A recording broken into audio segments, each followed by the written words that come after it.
ओम शांति।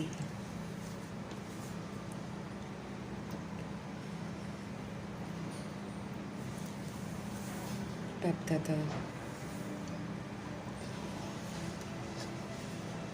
हम आत्माओं को समझ दे रहे हैं कि अब हमें नया रजिस्टर मेंटेन करना है।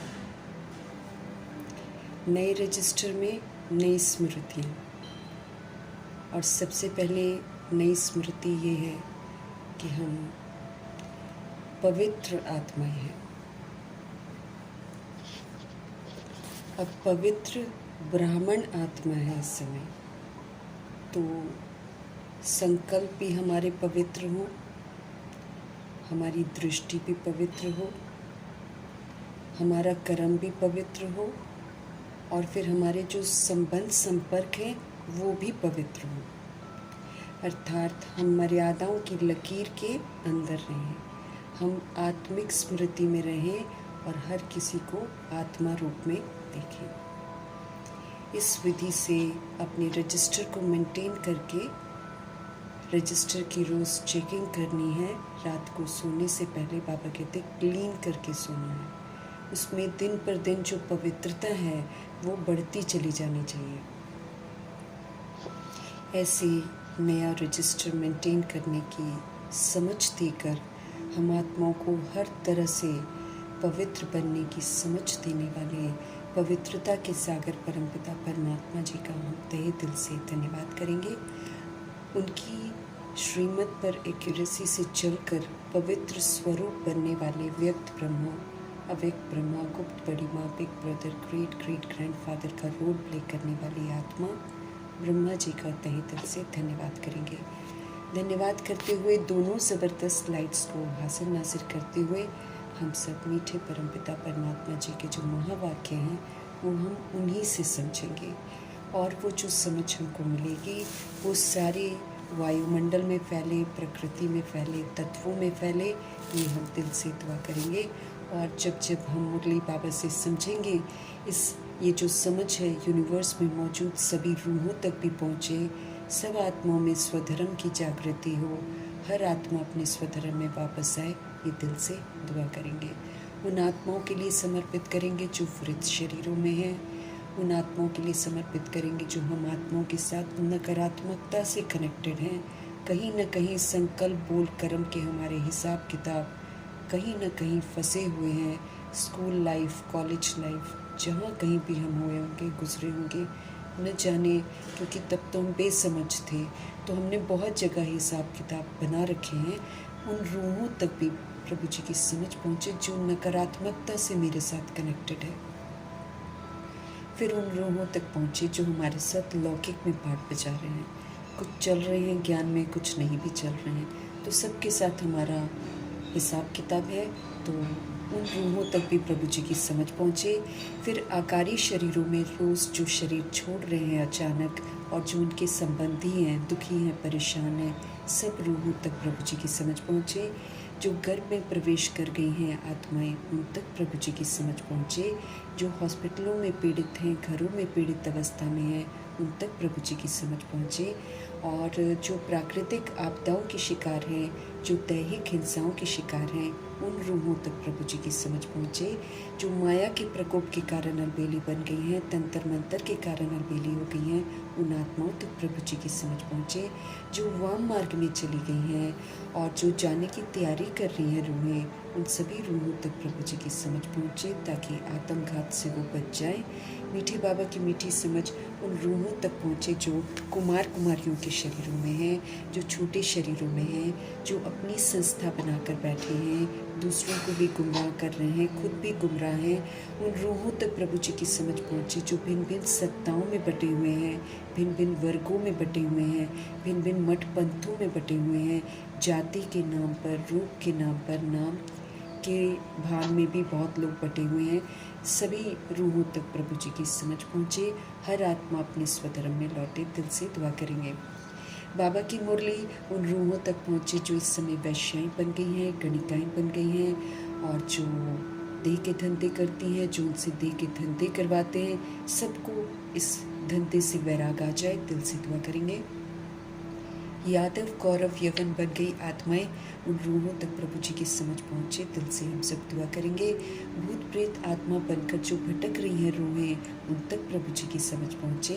और जो तंत्र मंत्र रिद्धि सिद्धियाँ कर रही हैं, जो तांत्रिक बन गई हैं, अघोरी बन गई हैं, उन तक प्रभु जी की समझ पहुँचे। किन्नरों तक पहुँचे, अपाहिजों तक पहुँचे, और भी बहुत सारे रोल जो प्ले कर रही हैं आत्माएं, उन तमाम रूहों तक प्रभु जी की समझ पहुँचे, ताकि वो पवित्रता में लौट कर आएँ। फिर बाबा की समझ सभी कैदियों के लिए भी समर्पित करेंगे, जहाँ कहीं भी तरह तरह के जेल हैं, बहुत दुर्दशा भी हो रही है उन रूहों की। सबका बुद्धि का योग परमपिता परमात्मा से लगे। ये कलयुग का दौर है, इसलिए अक्सर मासूम जो हैं वो अंदर हैं, तो बाबा की समझ उनको पहुँचे, ताकि उनको राहत मिले, उनका बुद्धि का योग परमात्मा के साथ लगे। और जो उनको संभालती हैं उन तक भी प्रभु जी की समझ पहुँचे। ह्यूमन फ्लैश, एनिमल फ्लैश खा रही हैं आत्माएं, उसके धंधे कर रही हैं आत्माएं, उन तक प्रभु जी की समझ पहुँचे। जानवर से बदतर जीवन जी रही हैं, उन तक प्रभु जी की समझ पहुँचे। अजामिल बन गई आत्माओं के लिए प्रभु जी की समझ समर्पित करेंगे। साहूकारों के प्रति जो पैसे के नशे में धुत हैं, उन आत्माओं के लिए भी प्रभु जी की समझ पहुँचे। और फिर जो नशे कर रहे हैं तरह तरह के, वो सारे नशों से छूट जाएं आत्माएं, और सबको ईश्वरीय नशा चढ़ जाए। दिल से हम सब दुआ करेंगे।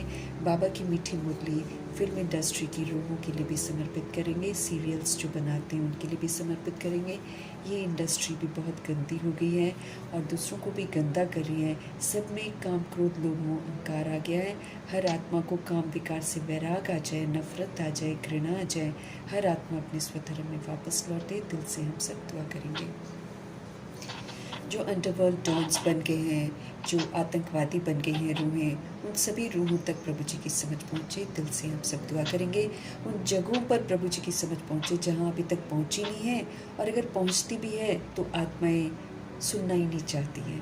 तो ऐसी रूहों तक प्रभु जी की समझ पहुँचे। हम अपने लिए भी दुआ करेंगे कि एक एक बोल मुझ आत्मा के लिए है, तो एक एक बोल मैं आत्मा आत्मिक स्थिति में स्थित होकर परमपिता परमात्मा से सुनूं, उसको ग्रहण करूं, उसको अमल में लाऊं और फिर उसका स्वरूप बनूं। इन्हीं दुआओं के साथ हम सब देखेंगे हमारे परमपिता परमात्मा जी हम आत्माओं को किस विधि से आज शिक्षित कर रहे हैं। मीठे मीठे बाबा बोले, मीठे बच्चे, मीठे मीठे बाबा बोले, मीठे बच्चे, अति इंद्रिय सुख का अनुभव करने के लिए सदा इसी स्मृति में रहो कि हम किसके बच्चे हैं। मीठे बाबा बोल रहे हैं, मीठे बच्चे, अति इंद्रिय सुख का अनुभव अगर हमें करना है, इंद्रियों से परे का सुख अगर हमको अनुभव करना है, तो उसके लिए हम सदा इसी स्मृति में रहें कि हम किसके बच्चे हैं। अगर बाप को भूले तो फिर हमारा सुख जो है ना वो गुम हो जाएगा। तो मैं कौन और मैं किसका, है ना, अगर ये हमको याद रहेगा ना, तो फिर हम सदा सुखी रहेंगे, हम इंद्रियों से परे का सुख अनुभव करेंगे। लेकिन अगर हम उनको भूल जाते हैं तो हमारा ये जो सुख है ये गुम हो जाएगा, क्योंकि भगवान से हमको इंद्रियों से परे का सुख मिलता है। तो हमेशा मुझे याद रखना है कि मैं कौन हूँ और मैं किसकी हूँ। हम आत्माएं रूहानी बाप के रूहानी बच्चे हैं। इस स्मृति में सदा रहेंगे तो रूहानियत रहेगी। बाबा के संग का जो लुत्फ़ है वो हम उठा सकते हैं और फिर हम सदा सुखी रह सकते हैं। आज का प्रश्न है, बाप के मिलने की स्थायी खुशी किन बच्चों को रहती है? भगवान जी हमको मिले हुए हैं, इस बात की खुशी रहनी चाहिए ना, लेकिन सबको नहीं रहती है। तो कौन से ऐसे बच्चे हैं जिनको ये स्थायी खुशी बनी रहती है, वो सदा खुश रहते हैं? उत्तर है, जिन बच्चों ने एक से अपने सारे संबंध जोड़ दिए, जो एक बाप की याद में रहने की ही मेहनत करते हैं। किसी भी देहधारी को वो याद नहीं करते हैं, उन्हें ही स्थायी खुशी रहती है। अगर हमको परमानेंटली हैप्पी रहना है तो फिर हमको क्या करना पड़ेगा?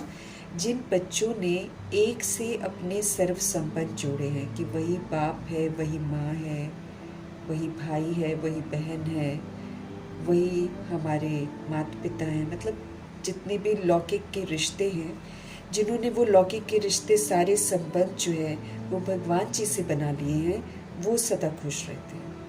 क्योंकि जब हम दैहिक संबंधों में जाते हैं तो हमारी खुशियाँ गायब हो जाती हैं, लेकिन जब हम भगवान के साथ सारे संबंध बना लेते तो भगवान हमको कभी भी दुखी नहीं करते हैं, कभी भी हमको वो परेशान नहीं करते।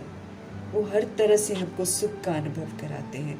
इसलिए वो हम आत्माओं को बोलते हैं कि तुमने जितने भी रिश्ते बनाए हैं, तुमने देह के भान और अभिमान में बनाए हैं, इसमें आज नहीं तो कल तुम्हें दुख की प्राप्ति ही होगी। या तो कोई छोड़कर चले जाएगा, या आप छोड़कर चले जाओगे, या फिर तरह तरह की और जो रोज़ बातें होती हैं। हर आत्मा एक दूसरे को दुख देने के निमित्त ही बनती है। आज आपको अच्छा सुख देगी, कल आपको दुख देगी, क्योंकि वो कौन सा सुख देती है? वो दैहिक सुख देती है और स्वार्थ में आकर देती है। स्वार्थ पूरा, फिर दुख देती है। इस तरह के रिश्ते लौकिक में हमारे साथ हैं। लेकिन हम सभी आत्माएं चूंकि विकार से ही रिश्ते बनाते हैं ना, इसलिए हम सारे बंधे हुए हैं, बंधन में बंधे हुए हैं। और बंधन में बंधे होने के कारण हम मोह के जाल में फंस गए हैं। हम छोड़ नहीं पाते हैं, हम बेचैन हो जाते हैं। हम हर चीज़ पर अपना अधिकार जमाने की कोशिश करते हैं कि ये मेरा है, जबकि हकीकत ये है कि कुछ भी मेरा नहीं है। मैं आत्मा हूँ ना, मुझ आत्मा का सिवाय परमात्मा के और कुछ तो मेरा है नहीं। तो इसीलिए बाबा हमको बोलते हैं कि तुम मुझे अपना सर्व संबंधी बना लो। अगर हम उनको अपना सर्व संबंधी बना लेते हैं तो फिर हम सभी आत्माएं परमात्मा से सुख की प्राप्ति करते हैं, क्योंकि वो तो सदा ही सुख का सागर है। वो कभी भी हमको दुख नहीं देता है। तो जो सोल्स रूहानी बच्चा बनकर एक परम पिता परमात्मा से अपने सारे संबंध जोड़ लेते हैं, जो सदा एक बाप की याद में रहने की ही मेहनत करते हैं, किसी भी देहधारी को जो याद नहीं करते हैं, उन्हें ही परमानेंट खुशी रहती है। अदरवाइज तो हैप्पीनेस जो है ये तो कभी होगा कभी नहीं होगा। देहधारियों से तो हम खुश नहीं रह सकते। अगर देहधारी की याद है तो बहुत रोना पड़ेगा, बाबा कहते हैं। अगर हम देहधारी की याद में रहते हैं ना तो बहुत रोना पड़ेगा, क्योंकि दुख देने के निमित्त ही बनेंगे। ये आपको कभी जली कटी सुना जाएंगे, कभी कुछ कर जाएंगे। किस समय किसका दिमाग कैसे चेंज होगा आपको नहीं पता। आप बच्चों से उम्मीद करेंगे कि बच्चे साथ देंगे तो बच्चे भी मुख मोड़ लेंगे। और हम अगर बाबा को सिर्फ संबंधी बनाएंगे ना तो सारे जितने भी रिश्ते हैं ना वो भी सहयोगी बनेंगे।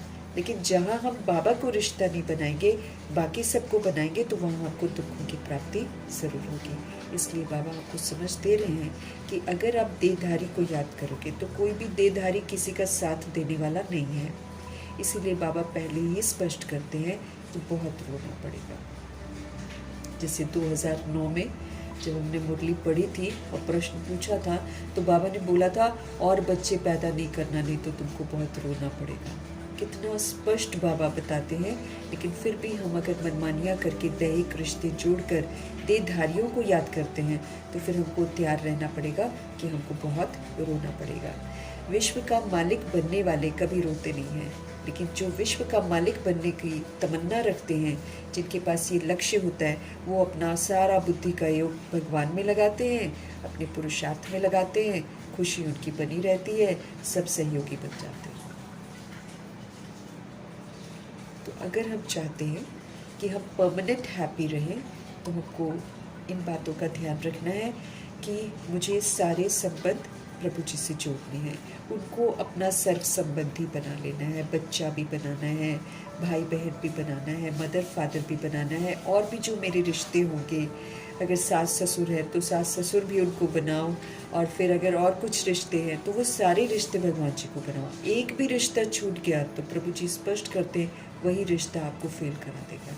और बाबा को सर्व संबंधी बनाकर उनको अनुभव भी करना है, दिल से बनाना है। ऐसे ही नहीं बनाना है कि बस यूं ही बोल दिया, नहीं, फिर और बाकी सारा मेरा बुद्धि का योग रिश्ते में रहा, रिश्तों से तो हमको दुख की प्राप्ति होगी। इस बात के लिए हमको बिल्कुल तैयार रहना है। जो एक बाप की याद में रहने की ही मेहनत करते हैं वो सदा खुश रहते हैं। जो किसी भी देहधारी को याद नहीं करते हैं वो खुश रहते हैं। अगर देहधारी की याद रखी तो बाबा जी कह रहे हैं कि आपको बहुत रोना पड़ेगा। विश्व का मालिक जो बनते हैं वो तो अपना पूरा ध्यान प्रभु में लगाते हैं, इसलिए वो कभी भी रोते नहीं हैं। गीत है बचपन के दिन भुला ना देना। हम बाबा की यादों में रहेंगे ना, हम हर तरह का अपमान भी सहन कर लेंगे। कुछ भी होगा, हार होगी, जीत होगी, कुछ भी होगा ना, हम सब कुछ सहन कर लेंगे अगर हम बाबा की याद में रहेंगे। देखो, ऐसा नहीं है कि बाबा की याद में रहेंगे तो कोई हमारे साथ बहुत अच्छा करेगा। रूहें जो है अपनी तरफ से उल्टा बिहेव तो करेगी, लेकिन तो भी बाबा के साथ अगर हम रहेंगे तो हमको ताकत मिलेगी उसको सहन कर लेने की, प्रभाव मुक्त रहने की।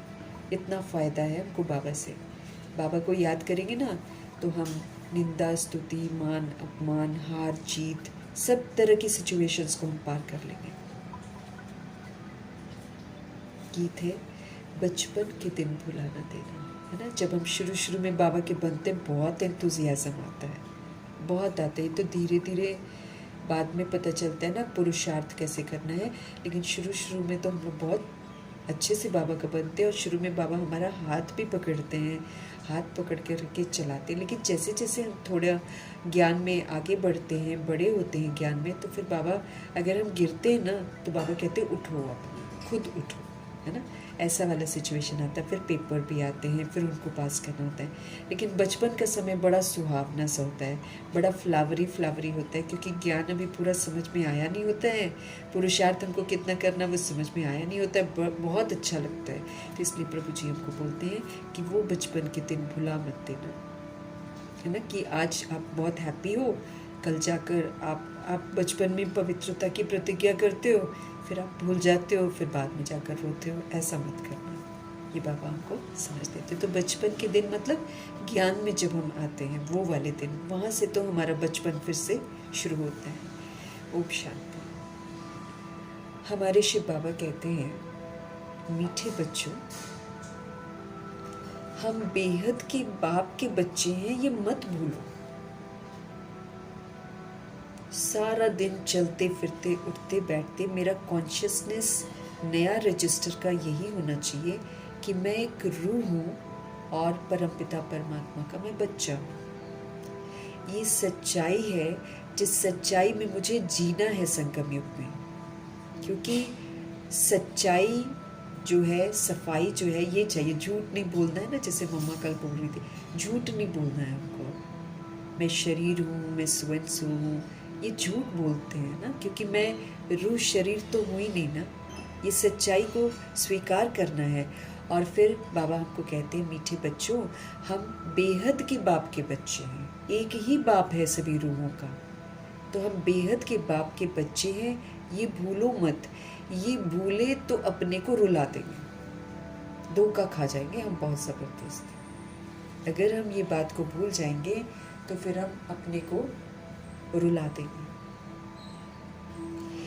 छी दुनिया में हमारी बुद्धि चली जाएगी। क्यों रोएंगे? क्योंकि छी दुनिया में हमारी बुद्धि चली जाएगी, गंदी दुनिया में बुद्धि चली जाएगी। फिर हम वही वैसे के वैसे ही हो जाएंगे, तो डेफिनेटली रोएंगे ना।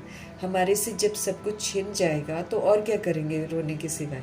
भगवान को तो मैंने याद नहीं किया, क्योंकि हम तो दुनिया में खो गए। अब दुनिया की चीज़ें जिसमें मैं खोई हुई थी, रिश्ते हो, चाहे वस्तु हो, चाहे वैभव हो, चाहे कुछ भी हो, जिसमें भी हम खोए हुए थे, वो हमारी आंखों के सामने छिन जाएगा। तो ऑब्वियसली रोएंगे नहीं क्या? इस बात पर ज़्यादा रोएंगे कि हमने जो कमाई करनी थी वो हमने नहीं की। इस बात का रोना हमको सबसे ज़्यादा आने वाला है, क्योंकि खाली हो जाएंगे जब सब कुछ मेरे सामने छिन जाएगा, मुझे सामने विनाश दिखाई दे रहा होगा, तो उस समय क्या होगा हमारे मन में? रोना ही तो आएगा। तो बाबा कहते हैं, ये भूले तो फिर अपने को क्या करेंगे? रुला देंगे। छी दुनिया में हमारी बुद्धि चली जाएगी। जब हम बाबा को भूलेंगे तो हमको कौन सी दुनिया अच्छी लगेगी? छीछी दुनिया अच्छी लगेगी।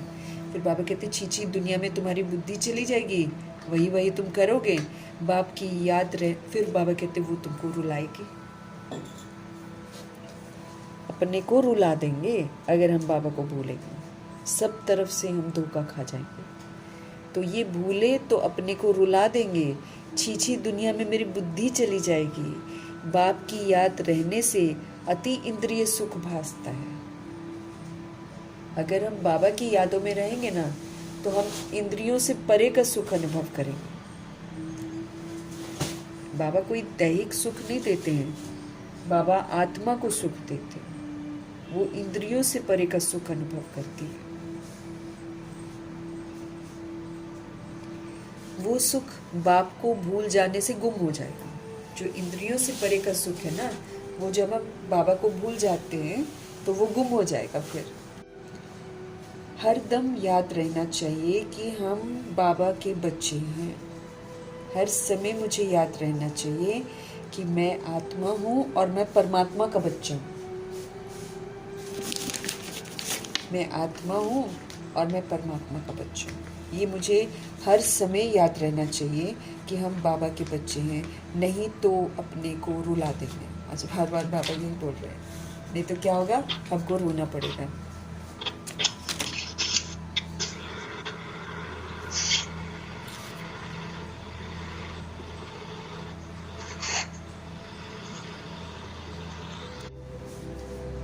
बाबा हमको क्या बोल रहे हैं? हरदम याद रहना चाहिए कि हम भगवान के बच्चे हैं, नहीं तो अपने को रुला देंगे। सब भगवान के बच्चे हैं, सब कहते हैं हे बाबा, हे परमपिता परमात्मा हमारी रक्षा करो, परंतु बाप से रक्षा कब होती है ये किसी को भी पता नहीं है। भक्ति मार्ग में तो हम कहते रहते हैं कि भगवान हमारी रक्षा करो, हर कोई कहता है, जानता नहीं है लेकिन कहता तो ज़रूर है। लेकिन भगवान जी रक्षा कैसे करते हैं ये किसी को नहीं मालूम। साधु संत आदि कोई भी नहीं जानते हैं कि बाप से हमको मुक्ति मिलती है, जीवन मुक्ति मिलती है और कब मिलनी है, क्योंकि भगवान को ही उन्होंने क्या कह दिया है, कण कण में भगवान है। अब तुम बच्चे बेहद के बाप को जान गए हो। अब हम सभी रूहें हैं और हम सभी आत्माएं बेहद के बाप को जान गए हैं। मोस्ट बिलवेड बाप है, उससे प्यारी वस्तु तो कोई होती ही नहीं है। ऐसे बाप को न जानना बड़ी भारी भूल है। जब हम ऐसे बाबा को नहीं जानते हैं तो ये बड़ी भारी भूल हो जाती है। क्यों मनाते हैं, है ना? वो कौन है ये भी कोई नहीं जानता। बाप कहते हैं तुम कितने बेसमझ बन गए हो। हमारे बाबा क्या कहते हैं, तुम कितने बेसमझ बन गए हो, माया रावण ने तुमको क्या बना दिया है। अभी तुम बच्चे जानते हो ये हमारी जन्मभूमि है। माया रावण ने हमको क्या बना दिया, जो चीज़ मेरी नहीं है उस सब को हम लोग बोलते हैं मेरा मेरा मेरा मेरा मेरा। तो बेसमझ हो गए ना। हम मेहमान सृष्टि पर आकर सब चीज़ों को बोलते ये मेरा ये मेरा ये मेरा ये मेरा। तो बेसमझ हो गए ना, दूसरे की चीज़ को कह रहे हैं मेरा मेरा। छोटा बच्चा बन जाते हैं हम लोग, हर चीज़ पर अपना अधिकार जमाने की कोशिश करते हैं, फिर दुखी होते हैं क्योंकि वो मेरा अधिकार तो रहता ही नहीं है। अभी तुम बच्चे जानते हो ये हमारी जन्मभूमि है, मैं हर 5000 वर्ष के बाद आता हूँ। वो फिर कह देते हैं 40,000 वर्ष के बाद जब ये कलयुग पूरा होगा तब आएंगे। दुनिया वाले ऐसे कहते हैं। चित्र भी दिखाया जाता है त्रिमूर्ति का, त्रिमूर्ति मार्ग नाम भी रखा है, परंतु 3 मूर्ति ब्रह्मा विष्णु शंकर को कोई नहीं जानते। त्रिमूर्ति ब्रह्मा विष्णु शंकर कौन है ना? कैसे बाबा आकर ब्रह्मा की रचना रचते हैं, फिर कैसे ब्रह्मा जी समझ की स्थापना करते हैं, और जब समझ की स्थापना करते हैं तो शंकर बन बेसमझी का विनाश भी साथ साथ करते हैं। और फिर बीच में विष्णु जी खड़े हैं 4 अलंकारों के साथ, तो ब्रह्मा जी उन 4 अलंकारों को यूज़ करके विष्णुपुरी में जाने के लायक भी बनते हैं। अब अलंकार क्या करते हैं कि आपको स्व का दर्शन कराते हैं, और फिर स्व के दर्शन के बाद स्व की जो नॉलेज मिलती है उस नॉलेज को यूज़ करना है, अर्थात पालना के संस्कार बनाने हैं, जिसको शंख ध्वनि कहते हैं। फिर श्रेष्ठ कर्म करने हैं। तो ये सारी समझ जो है हमको अभी मिलती है, वरना किसी को थोड़ी मालूम है कि ब्रह्मा जी कैसे स्थापना, बाबा कैसे ब्रह्मा जी के थ्रू स्थापना करवाते हैं, कैसे बेसमझी का विनाश करवाते हैं, शंकर बनाते हैं, और फिर कैसे विष्णु के जो अलंकार हैं उसके साथ फिर हमको दैवी गुण भी धारण करवाते हैं। ब्रह्मा क्या करके गया, विष्णु और शंकर क्या करते हैं, कहाँ रहते हैं, कुछ भी कोई नहीं जानता। बिल्कुल ही घोर अंधेरे में हम लोग चले जाते हैं। जब बाबा हमको नहीं मिले होते हैं तो हम सारे घोर अंधेरे में चले जाते हैं।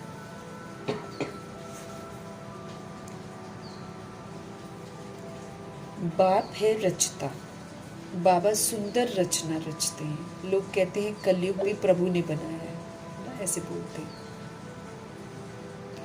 लेकिन हमारे शिव बाबा जो है ना, वो रचता है, वो ब्राह्मणों की रचना रचते हैं। और फिर उनकी ये कितनी बड़ी रचना है, ब्राह्मणों की रचना रचते हैं तो ये कितनी बड़ी रचना है।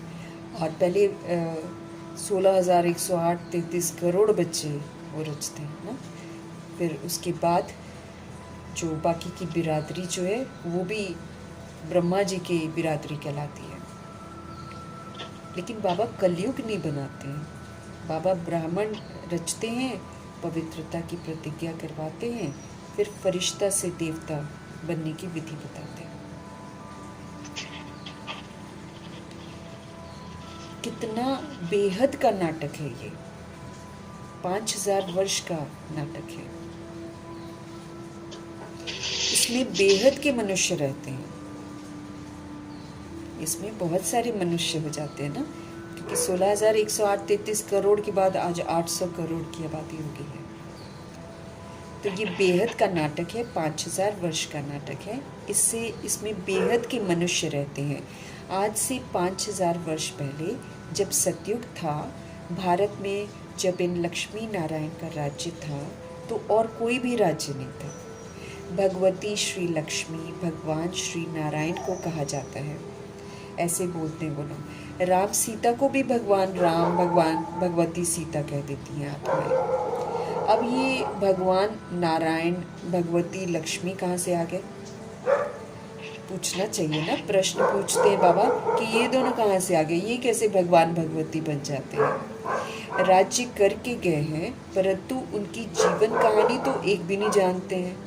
कौन जानता है उनकी जीवन कहानी? बाबा कह रहे हैं भगवान नारायण, भगवती लक्ष्मी कहाँ से आए? राज्य करके गए हैं, परंतु उनकी जीवन कहानी तो कोई भी नहीं जानता। सिर्फ गाते रहते हैं भगवान दुख हरता है, भगवान सुख करता है, लेकिन किसी को भी ये मालूम नहीं है कि वो दुख हरता सुख करता कैसे है।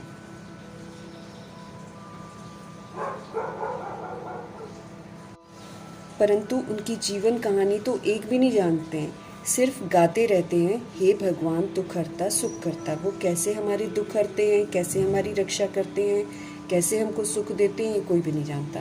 परंतु ये किसकी बुद्धि में नहीं आता कि वो दुख हरता सुख करता कैसे हैं, कौन सा सुख उन्होंने सबको दिया है और कब सबका दुख हरा है, कुछ भी नहीं जानते, लेकिन सिर्फ गाते रहते हैं। तुम बच्चे अभी यहाँ पर राजयोग सीख रहे हो।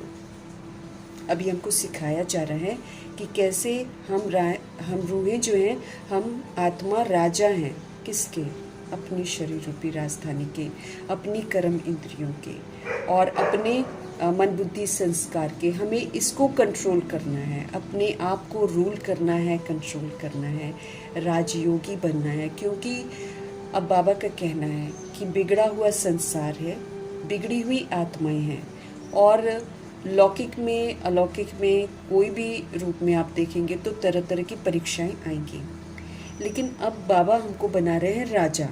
राजा वो बनेगा जो किसी के भी डिस्टर्ब करने से डिस्टर्ब नहीं होगा। दुनिया में बहुत सारी बातें आएंगी हमारी ज़िंदगी में जो हम आत्माओं को हलचल में लाएंगी, लेकिन उस हलचल में अचल अडोल जो रह गया वो राजा है। और तरह तरह के विघ्न जो आते हैं उसमें जो स्थिर रह गया वो राजा है। ऐसे हो तो राजयोगी इसलिए बना रहे हैं कि ताकि हम रूहें अपने को कंट्रोल करें, अपने पर रूल करें और सतोगुनी सतयुगी व्यवहार करें। ऐसा बोलते हैं, उसको बोलते हैं राजयोगी। जो अपने सतोगुनी स्वधर्म में टिके, जो सतयुगी विशेषताओं को यूज़ करे, जो इसमें कामयाब हो जाए, कोई भले कैसा भी हो लेकिन वो सतोगुनी पाठ बजाए, उसको कहते हैं राजयोगी। तुम बच्चे अभी यहाँ पर राजयोग सीख रहे हो भगवती लक्ष्मी और भगवान नारायण बनने के लिए, क्योंकि भगवान की श्रीमत पर एक्यूरेसी से चलने वाली रूहें हैं ये ब्रह्मा जी और सरस्वती जी, इसलिए इनको लोग भगवान भगवती ड्रामा में बोल देते हैं, लेकिन भगवान सिर्फ एक है। जानते हैं भगवती सीता भगवान राम भी बनने का है। 8 जन्म सतयुग में पूरे करके फिर राम सीता के राज्य में आने वाले हैं। 21 जन्म के लिए बेहद की राजाई तुम यहाँ पर स्थापन कर रहे हो। हम सभी रूहें खुद ब खुद राजाई अपने लिए स्थापन कर रहे हैं। जितना हम राजा बनकर रहेंगे, राजा मतलब दूसरों पर हुक्म नहीं चलाना, क्योंकि रावण ये सिखाता है राजा मतलब दूसरों पर हुक्म चलाना। यहाँ पर राजा मतलब अपने को कंट्रोल करना, अपने को सहनशील बनाना, अपने को चुप रखना है। हम शांत रहें, हम स्थिर रहें, हम अचल रहें, हम अटोल रहें।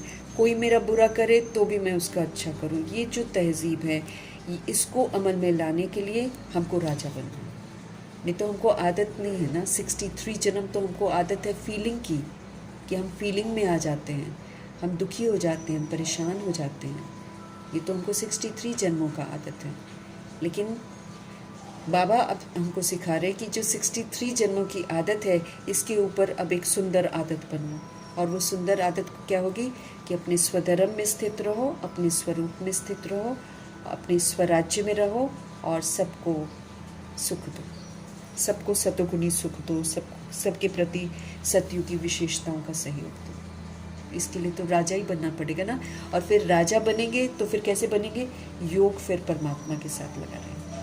तो जब मैं आत्मा अपने ब्रिकुटी की सीट पर विराजमान होंगी तो मेरा बुद्धि का योग ऊपर जाएगा। लेकिन जब मैं ब्रिकुटी से नीचे आती हूँ तो फिर मेरा ध्यान जो है देह की दुनिया में चला जाता है। इसलिए बाबा हमको बार बार समझ देते हैं कि ब्रिकुटी में अपने आप को स्थित करो। अकाल तख्त है ये हमारा ब्रिकुटी का तख्त। तो जो सोल इस ब्रिकुटी के तख्त पर बैठकर राजयोगी बन जाती है, उसको बाबा का दिल तख्त मिलता है और वही फिर भविष्य में भी तख्त पर बैठती है। तो ब्रह्मा जी इसके खूबसूरत एग्जाम्पल हैं। तो बाबा हमको भी समझ दे रहे हैं कि बाबा अभी हमको राजयोग सिखा रहे हैं, राजयोग का सबूत देना है। उसके लिए मेरे पास परीक्षाएं बहुत आएंगी, विघ्न आएंगे, कुछ ना कुछ परिस्थितियां आएंगी, है ना, ऑपोजिशन होगी, बहुत कुछ होगा। लेकिन कितना हम उसमें स्थिर रहते हैं, कितना हम अचल अडोल रहते हैं, वो मेरी जो ताकत है वो दर्शाएगी कि हाँ हम राजयोगी हैं। तो बुरे से बुरे के लिए हमको वेट करना है। बुरा से बुरा होगा, लेकिन उस बुरे से बुरे में हम अच्छे रह जाएं, वो है राजयोगी।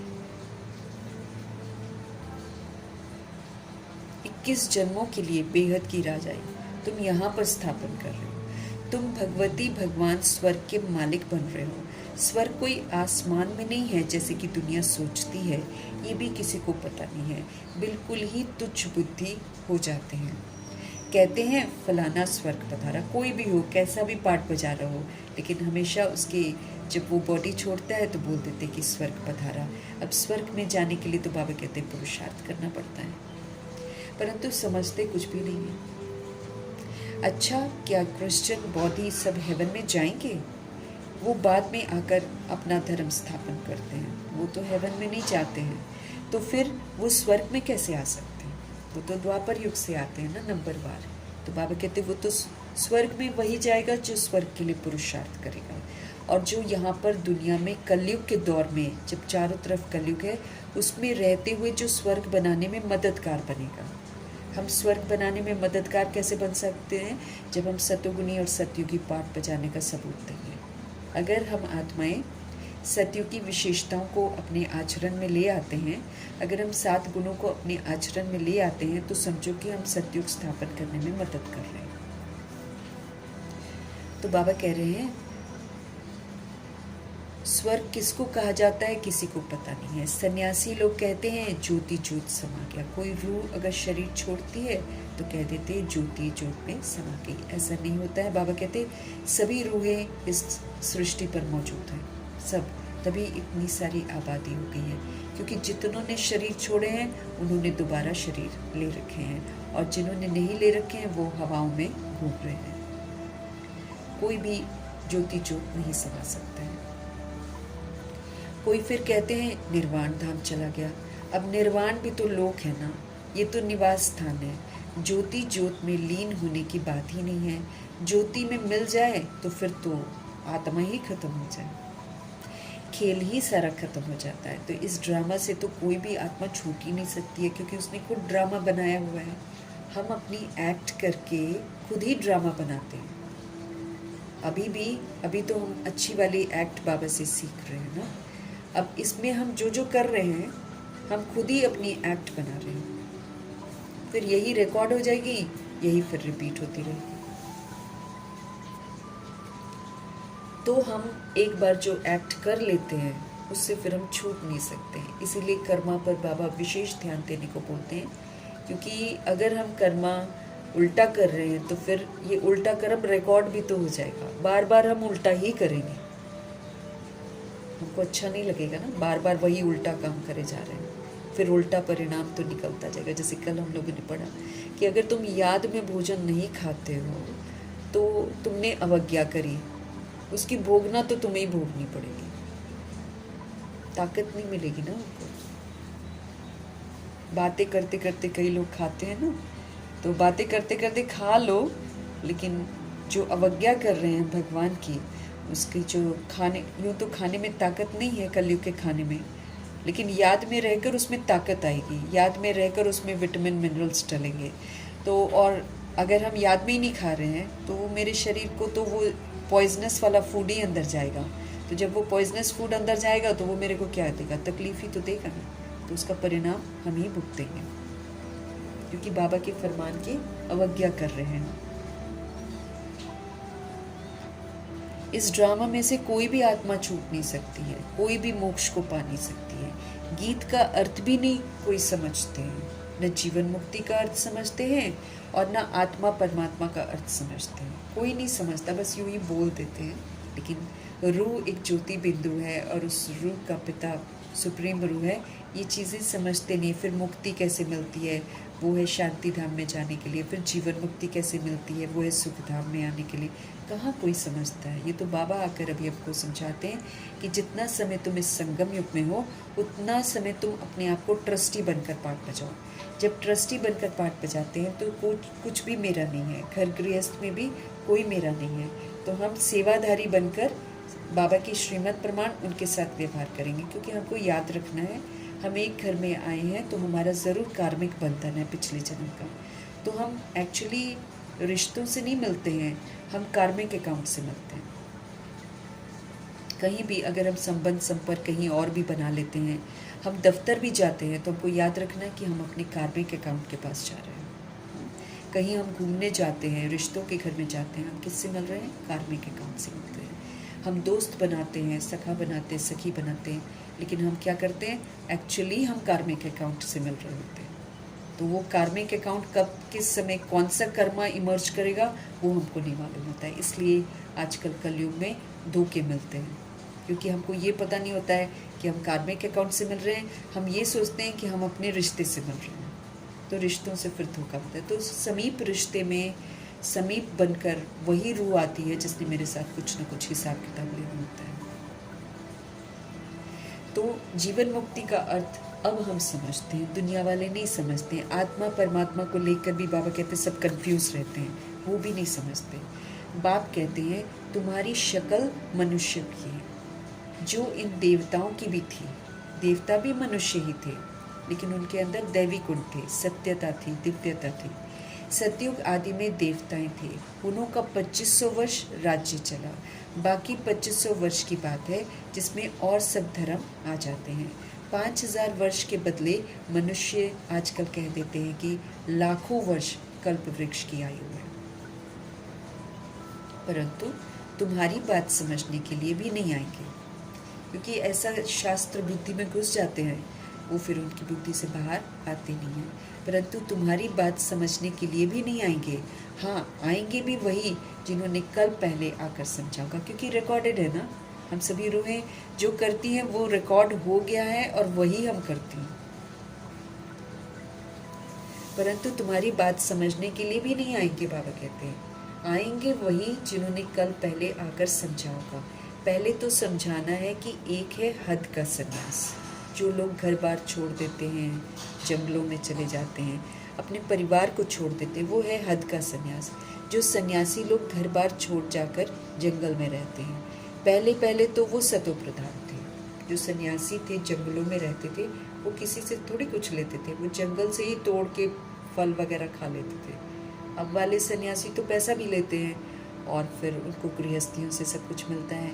लेकिन जब सन्यास धर्म शुरू हुआ था, जिसने आकर इस सृष्टि को बचाया था, जिसकी महिमा बाबा करते हैं सन्यास धर्म की, वो वाला सन्यास धर्म जो था वो सतो प्रधान सन्यास था। क्योंकि हर धर्म जो आता है ना, वो पहले सतो प्रधान होता है, फिर सतो रजोतमो में बड़ी तेज गति से आता है। सिखिज्म भी पहले सतो प्रधान था जब गुरुओं ने अपना पाठ बजाया है, लेकिन उसके बाद देखो आज फिर वो इतने थोड़े से समय में 550 साल के अंदर अंदर 12-13 जन्म लेकर ही अब तमो प्रधान बन गए हैं।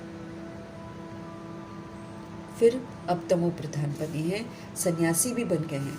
जो 3500 वर्ष के बाद आए थे, वो सन्यास धर्म बहुत पवित्र था, सख्त था। अब वाला नहीं है। बाबा कहते ये भी फिर तमो प्रधान बन जाते हैं। तो जंगलों से लौटकर आकर बड़े बड़े महल बना रखे हैं सन्यासियों ने। इन सन्यासियों ने भी पवित्रता के आधार पर भारत को थमाया जरूर था, जिसकी महिमा बाबा करते हैं। क्योंकि जब सारे देवकुल की आत्माएं गलत रास्ते पर चल पड़ती हैं और दैहिक आकर्षण ज़्यादा बढ़ जाता है, आँख और चेहरे से ज़्यादा बढ़ जाता है, तब सन्यास धर्म प्रवेश करता है। तुरंत नहीं करता है।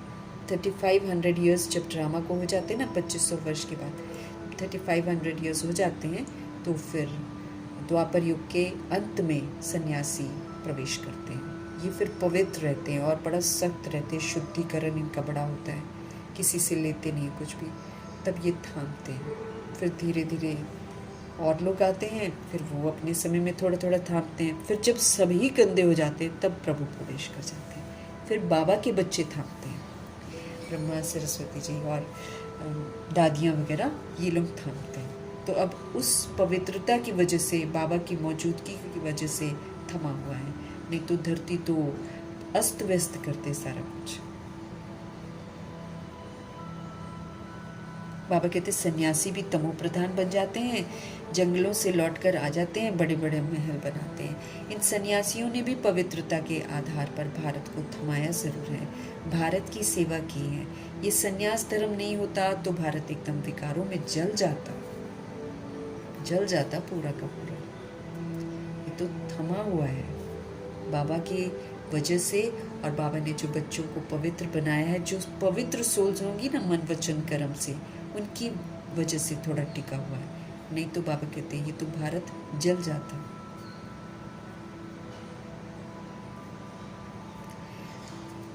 तो इन सन्यासियों ने भी पवित्रता के आधार पर भारत को थमाया तो जरूर है, भारत की सेवा की है इन्होंने भी। ये सन्यास धर्म अगर नहीं होता तो भारत एकदम विकारों में चल मरता, पतित बन जाता। ये भी ड्रामा बना हुआ है। उन्होंने पहले पवित्रता की ताकत थी सन्यासियों में, जिससे भारत को उन्होंने थमाया है। इन देवताओं का जब राज्य था तो भारत कितना धनवान था। इन्हों के इतने बड़े बड़े हीरे ज्वाहरों के महल थे, वो सब कहाँ गए? सब नीचे चले गए। जब देवकुल की आत्माएं आँखों से आकर्षित होती हैं, तभी वो सोने चांदी के महल में रहने का हक खो देती। तो हमारे लिए बहुत गंभीरता का विषय है कि अगर हम चाहते हैं कि हम सूर्यवंशी घराने में जाएं, है ना, या चंद्रवंशी घराने में कोई जाए, तो चंद्रवंशी तक ये आँखों को देखना, देह की आँखों को देखना और चेहरे को देखना और शरीर को देखना मना है। इसीलिए बाबा हमको मना करते हैं कि चेहरे को और आँखों को मत देखो, क्योंकि बाबा हम लोग को इशारा दे रहे हैं कि भ्रिकुटी तक पहुँचोगे तो तुम्हारी चंचलता समाप्त होगी, नहीं तो देह की चंचलता तो बनी रहेगी। हमारी देह की चंचलता है रिएक्ट कर जाना, रिजेक्ट कर देना और क्वेश्चन करना, करेक्शन करना और दुख ले लेना, फिर दुख देना, ये सारा दैहिक चंचलता है। ये चंचलता समाप्ति तब होगी जब मेरे को आंखों से नीचे, मतलब भ्रिकुटी से नीचे देखना बंद हो जाए। इसका कड़ा अभ्यास है, नहीं है तो फिर हमारे में खामियां बनी रहेंगी, फिर सजाएं खानी पड़ेंगी, फिर धर्मराजपुरी में सिखाया जाएगा कि कैसे हम आत्मा है और आत्मा को देखना है। सब नीचे चले गए। हीरे जवाहर, जो जवाहरों के जो महल थे, सिर्फ आंख देखने से मन में सोचा ही है बस खाली, उस समय अर्थक्वेक आता है। उस समय कहते हैं ना कि वो धरा जो है वो अब हमको दिखाई नहीं दे रही है जहाँ पर कृष्ण जी पैदा होंगे, लेकिन वो प्रत्यक्ष होगी ना, फिर से भूकंप आएगा, फिर से वो सब कुछ सीधा हो जाएगा। थोड़ा टिल्टेड हो गया ना, फिर से सब सीधा हो जाएगा, फिर हम देख पाएंगे, मतलब पता चलेगा सबको कि कृष्ण जी ने जन्म लिया। चारों तरफ प्रकाश ही प्रकाश हो जाएगा, क्योंकि सतो प्रधान प्रिंस है ना।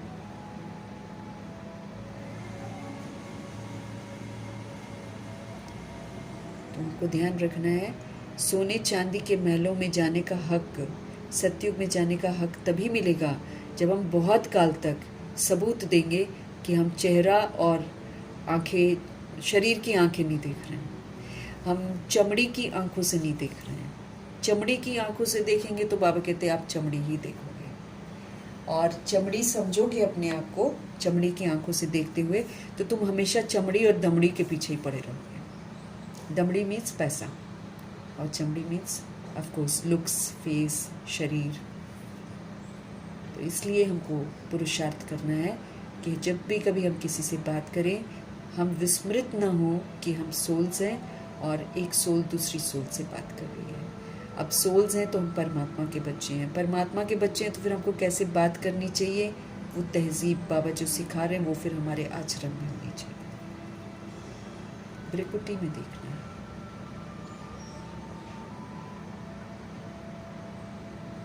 है ना, गंभीरता वाला पुरुषार्थ। वो बाकी तो फिर सोचते हैं कि हम तो सतयुग में जाएंगे, कहाँ से जाएंगे, जब तक हमारी दैहिक चंचलता नहीं समाप्त हो जाती है, जब तक मेरी निगाहें जो हैं तीसरे नेत्र से तीसरे नेत्र को नहीं देखना शुरू करती हैं और बहुत काल तक इसका सबूत नहीं देती हैं, तब तक तो सचखंड में घुसने ही नहीं दिया जाएगा। बाद में भी बहुत नीचे का दर्जा मिलेगा, क्योंकि सज़ा खाकर जाएंगे ना। मोचरा खाकर मानी जिनको मिलेगी उनको तो बहुत थोड़ा मिलेगा, क्योंकि सज़ा खा ली है ना। सब नीचे चले गए। बाबा कहते हैं बड़े बड़े हीरे जवाहरों के महल थे, सोने के महल, चांदी के महल, सब तोड़ देती है प्रकृति, क्योंकि प्रकृति के नियमों के खिलाफ चले जाती हैं देवकुल की आत्माएं, जो कभी भी 2500 वर्ष में किसी के शरीर को नहीं देखती हैं।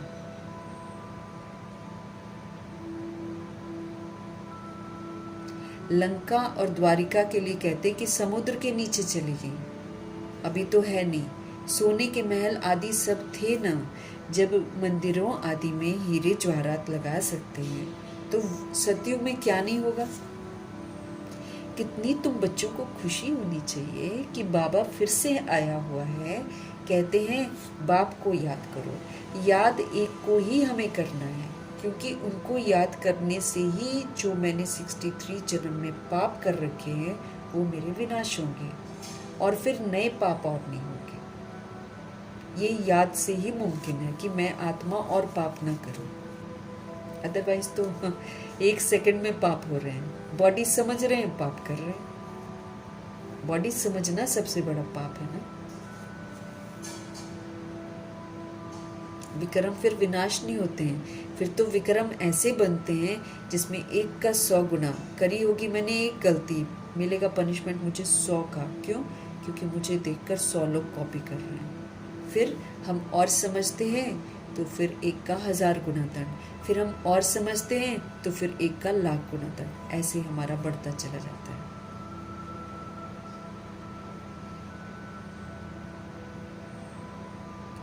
तो याद एक को ही करना है जिससे मेरे पाप कर्म विनाश होते हैं।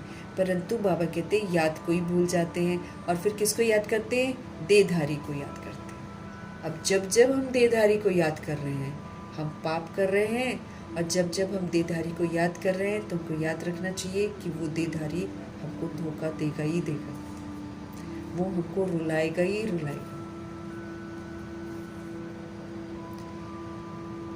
विक्रम मेरे और हो जाएंगे क्योंकि मैं बॉडीली बीइंग को याद कर रही हूँ। किस बॉडीली बीइंग को याद कर रही हूँ? जो पतित है, क्योंकि सबके सब पतित है।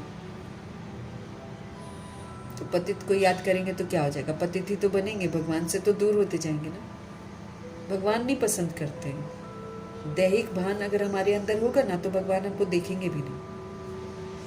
एक मुरली में बाबा बोलते हैं मैं देखता भी नहीं हूँ ऐसे बच्चों को जो देह अभिमान में रहते हैं। वो फिर अपनी सारे जो भी कर्म करते हैं उसके लिए वो खुद ही जिम्मेवार होते हैं, खुद ही सजा भुगतते हैं। फिर उसकी उनकी फिर हमको ध्यान रखना है ना कि हम अपनी जन्म पत्री बना रहे हैं। फिर मेरी जन्म पत्री पूरा कल्प ऐसी गंदी वाली चलेगी, सब जगह धोखा मिलेगा। बाबा कहते भूल जाते हैं, भगवान को भूल जाते हैं और देहधारी की याद आने लग जाती है। बस उन्हीं के बारे में सोचते रहेंगे, उन्हीं से बातें करते रहेंगे। देहधारी की याद से तो कुछ भी फायदा नहीं है। बाप कहते हैं मुझे याद करो तो तुम्हारे पाप कर्म कटे, मुझे याद करो तो तुमसे और पाप कर्म नहीं होंगे। माम एकम याद करो, सिर्फ मुझे याद करो। बाबा का थोड़ी कुछ जाता है, जो भी फायदा होगा मुझे ही होगा। लेकिन बाबा रहम दिल है तो क्या करेंगे, इसलिए वो बोलते हैं कि मुझे याद करो। किसी भी देहधारी को याद नहीं करना। अम्मा मरे तो भी हलवा खाना, मतलब ज्ञान रूपी हलवा कभी भी छोड़ना नहीं है। चाहे जिंदगी में कोई भी हादसा हो जाए, चाहे कोई भी शरीर छोड़े, तो भी मुरली पहले पढ़ लेनी है। उसको मुरली का सहयोग चाहिए। जिसने शरीर छोड़ा है ना, उसको बाबा के महावाक्यों का सहयोग चाहिए, क्योंकि उसको उस समय पता चलता है सिवाय परमात्मा के इतने विस्तार में से मेरा कोई भी नहीं है। एक बाप की याद से ही कमाई है। अब फोटोएं वगैरह लगा लेते हैं कई लोग, फिर याद करते हैं अपने परिवार के सदस्यों की तस्वीरें लगाते हैं, फिर उनको देखते हैं। फिर हम क्या कर रहे हैं? वो रूह की बॉडी तो जला दी और फिर वो रूह तो गई है ना। तो रूह के लिए बोलो ना, रूह के लिए सब कुछ करो। बॉडी को तो विनाशी समझकर जला दिया, तो फिर फोटोज़ तो लगानी नहीं चाहिए ना। लेकिन कई लोग घरों में फोटोएं लगाते हैं, फिर याद करते रहते हैं, फिर उनकी बातें करते रहते हैं। तो फिर क्या होता है? वो रूह तो अगली जर्नी में गई। तो हम क्या कर रहे हैं? देहधारी को याद करके अपने पाप कर्म बनाए जा रहे हैं। तो एक बाप की याद से ही मेरी कमाई होने वाली है। हम शिव बाबा के बच्चे हैं, हमको उनसे वर्षा लेना है। तो मेरा सारा बुद्धि का योग भगवान की तरफ जाना। मुझे तो अपनी देह को भी याद नहीं करना है, बाकी तो छोड़ ही दो। मुझे किसी और की देह को तो याद करना ही नहीं है, लेकिन मुझे तो खुद की देह को भी नहीं देखना है। ये बस एक महज एक ड्रेस है, एक इंस्ट्रूमेंट है, जिसमें रहते हुए जितना पुरुषार्थ करके मैं आत्मा को निखार सकती हूँ उतना मैं निखार, उसके लिए है ये इंस्ट्रूमेंट। इस विधि से इसको यूज़ करना है, भगवान के डायरेक्शन पर इसको यूज़ करना है। इसको अगर हम डायरेक्शन पर यूज़ नहीं करेंगे तो यकीनन फिर हमको रोना पड़ेगा।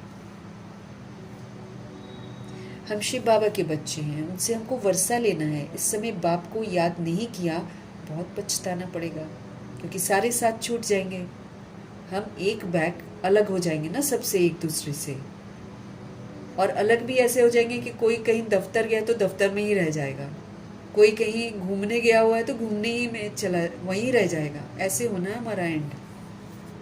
बहुत कम लोग होंगे योग युक्त होंगे जो इकट्ठा एक जगह पर होंगे, क्योंकि हर आत्मा को जैसे जीवन में किसी को तंग किया होता है ना, वो सारा का सारा हिसाब किताब चुकता होता है। फिर जब अलग अलग होते हैं तो फिर पश्चाताप होता है ना, हमने उसको ऐसे बोला था, हमने उसके साथ ऐसा किया था, ऐसा मुझे नहीं करना चाहिए था। वो चीज़ें ना खौफ बनकर फिर हमको डराएंगी और पश्चाताप करवाएंगी। इसीलिए हमको सतोगुनी सतयुगी पाठ बजाना है सभी के साथ, ताकि कोई भी रूह मुझे याद ना आए। इस समय अगर आप बाप को याद नहीं करोगे तो आपको बहुत पछताना पड़ेगा, क्योंकि 63 जन्मों का जो बोझ है वो फिर मुझे चुकता करना पड़ेगा, वो भी चुकता करना पड़ेगा। और फिर जो बाबा का बनकर याद नहीं किया, उसका जो मैंने 1 का 100 गुना, 1000 गुना, लाख गुना दंड किया, वो सारे इकट्ठे मेरे सिर पर आ जाएंगे। फिर तकलीफ होगी ना। अभी तो बाबा की याद से हम चुकता कर सकते हैं, फिर तो तकलीफ होगी क्योंकि बाबा रहेगा नहीं, बाबा तो परम धाम चले जाएंगे। वो नहीं सुनेंगे किसी का रोना धोना, चिल्लाना, पुकारना। He is not going to listen. अभी मेहनत कर रहे हैं, रोज रोज समझा रहे हैं हमको, फिर थोड़ी समझाएंगे, फिर तरस जाएंगे हम कि बाबा कुछ बोलो, बाबा कुछ बोलो। हमें याद है 2017 के बाद 2018 में भी हम लोग 18 जनवरी को वहीं पर थे। तरस गई थी रूहें, बाबा आ जाओ, बाबा आ जाओ, बाबा आ जाओ। नहीं आए बाबा, तरस गई थी। जनक दादी कितना रिक्वेस्ट कर रही थी, सभी दादियाँ रिक्वेस्ट कर रही थी व्यक्त बाप दादा को, आ जाओ आ जाओ। नहीं आए हैं उसके बाद बाबा। ऐसे ही जब अब चले जाएंगे जो अव्यक्त रूप में है, हम बुलाते रह जाएंगे, हम चिल्लाते रह जाएंगे, he is not going to help अस।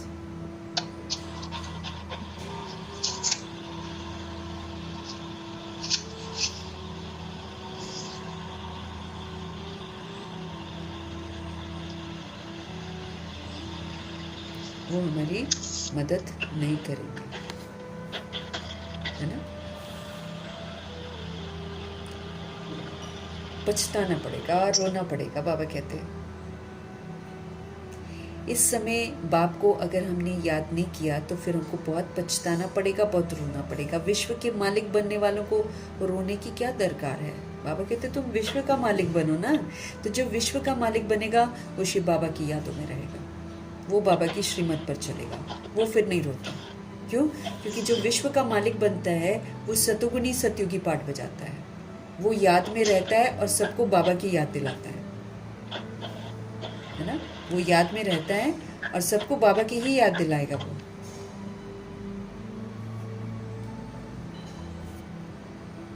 तो विश्व के मालिक बनने वाले को क्या रोने की दरकार है। उसकी तो खुशी बढ़ती जाती है, क्योंकि वो स्मृति स्वरूप रहता है और फिर औरों को भी स्मृतियाँ दिलाता है, तो उसकी तो खुशी बढ़ेगी ना। जैसे कल दादी ने कितना सुंदर वो समझाया कि अगर तुमको दुआएं लेनी है तो तुम स्मृति स्वरूप बनो, स्मृतियों में रहो, है ना। और अगर तुमको किसी को दुआएं देनी है तो फिर तुम उसको स्मृति दिलाओ, अच्छी अच्छी स्मृति दिलाओ। तो जो विश्व का मालिक बनेगा ना, वो यही कार्य करता है, वो स्मृति में रहता भी है और स्मृति सबको दिलाता भी है। तुम बाप को भूलते हो ना, तब तुमको माया थप्पड़ लगाती है। इसलिए बाबा बार बार हमको समझाते हैं कि बाप को और वर्षे को याद करो। ये समय उसके लिए है कि बाबा को हम याद करें और आने वाली जो दुनिया है उसके लिए हम 2500 वर्ष की दुनिया के लिए हम अपना वर्षा कमाएं। वर्षा ऐसे फ्री में थोड़ी मेरे को मिलेगा। मुक्ति भी मुझे कमानी है, जीवन मुक्ति भी कमानी है प्रैक्टिकल में। मुक्ति मतलब बिल्कुल निराकारी आत्मा हूँ मैं, निर्बंधन हूँ मैं। अब जब मुक्त अवस्था है हमारी, जब हम परम धाम में हैं, तो हम कैसे हैं? ज्योति बिंदु स्वरूप है। उस ज्योति बिंदु स्वरूप में मुझे यहाँ पर टिककर अनुभव करना है कि एक स्वतंत्र आत्मा कैसी होती है। उसके लिए मुझे सतयुगी पाठ बजाना है। फिर जीवन मुक्ति का अनुभव करने के लिए मुझे सतयुगी पाठ बजाना है ट्रस्टी बनकर। तो मैं अनुभव करूंगी कि कैसे सबके साथ रहते हुए किसी के भी व्यवहार के प्रभाव से मैं मुक्त आत्मा हूँ। उसका जो सुख है, उसकी जो खुशी है, उसका आनंद है, उसको हम अनुभव कर सकते हैं। इसलिए बाबा हमारे बार बार समझाते हैं कि बाप को याद करो और वर्षे को याद करो। अमरनाथ ने अमरपुरी में एक पार्वती को तो बैठ अमर कथा नहीं सुनाई होगी। दुनिया में तो दिखाते हैं कि शंकर जी ने सिर्फ एक पार्वती को सुनाई। अब हकीकत क्या है? निराकार परमपिता परमात्मा अमरनाथ बाबा हम सभी आत्मा रूपी पार्वतियों को ये अमर कथा सुना रहे हैं। ये मुरली क्या है? अमर कथा है, ये तीचरी की कथा है, ये सत्यनारायण की कथा है। अमर कथा से हम सारी बातें समझते हैं, फिर हम काल पर जीत प्राप्त करते हैं, अकाले मृत्यु से मुक्त होते हैं, स्व इच्छा से अपनी बॉडी छोड़ेंगे और स्व इच्छा से अपनी बॉडी लेंगे सतयुग में। अभी जब हम छोड़ेंगे तो एकदम निर्भय होकर छोड़ेंगे, कोई डर नहीं, कुछ नहीं, पूरा कंप्लीट होकर छोड़ेंगे। तो मतलब मैंने काल पर जीत प्राप्त कर ली। बाबा कहते हैं उनको, अमरनाथ ने अमरपुरी में एक पार्वती को तो बैठ अमर कथा नहीं सुनाई होगी, जरूर बहुत होंगे। जो भी मनुष्य मात्र हैं सबको बाप समझाते हैं कि अब पतित मत बनो। अब पतित का तो बहुत बड़ा डेफिनेशन है ना? पतित मत बनो। हम व्यर्थ सोचते तो भी पतित हैं, हम दैहिक दृष्टि से किसी को देखते हैं तो भी पतित हैं। हम अगर भाई भाई की वृत्ति नहीं रखकर दैहिक वृत्ति रखते हैं कि ये मेरा वो है, वो मेरा वो है, हम पतित हैं। हम देह समझकर कर्म कर रहे हैं, हम पतित हैं। तो बाबा हमको क्या बोलते हैं? सबको बाप समझाते हैं कि भाई अब पतित मत बनो, ये अंतिम जन्म तो पवित्र बन जाओ। सामने मौत खड़ी है, कम से कम अभी तो पवित्र बनो। वहां स्वर्ग में कोई विकार नहीं होते, तो यहाँ पर मेरे अंदर कोई विकार नहीं होने चाहिए। इसके लिए फिर मुझे बहुत काल का सबूत देना पड़ेगा। इसके लिए क्या होगा कि बहुत सारे सोल्स जो है हमको विकारों को यूज करने के लिए मजबूर करेंगे, लेकिन बाबा कहते तुमको विकार को यूज नहीं करना है, तो निर्विकारी बन जाएंगे। क्वालिफाई करना है ना हमको। वहाँ स्वर्ग में कोई भी विकार नहीं होता, काम विकार भी नहीं, क्रोध भी नहीं, लोभ भी नहीं, मोह भी नहीं, अहंकार भी नहीं, कोई भी नहीं होता है ना। तो फिर अभी मेरे अंदर में वो विकार में से एक भी विकार नहीं होना चाहिए।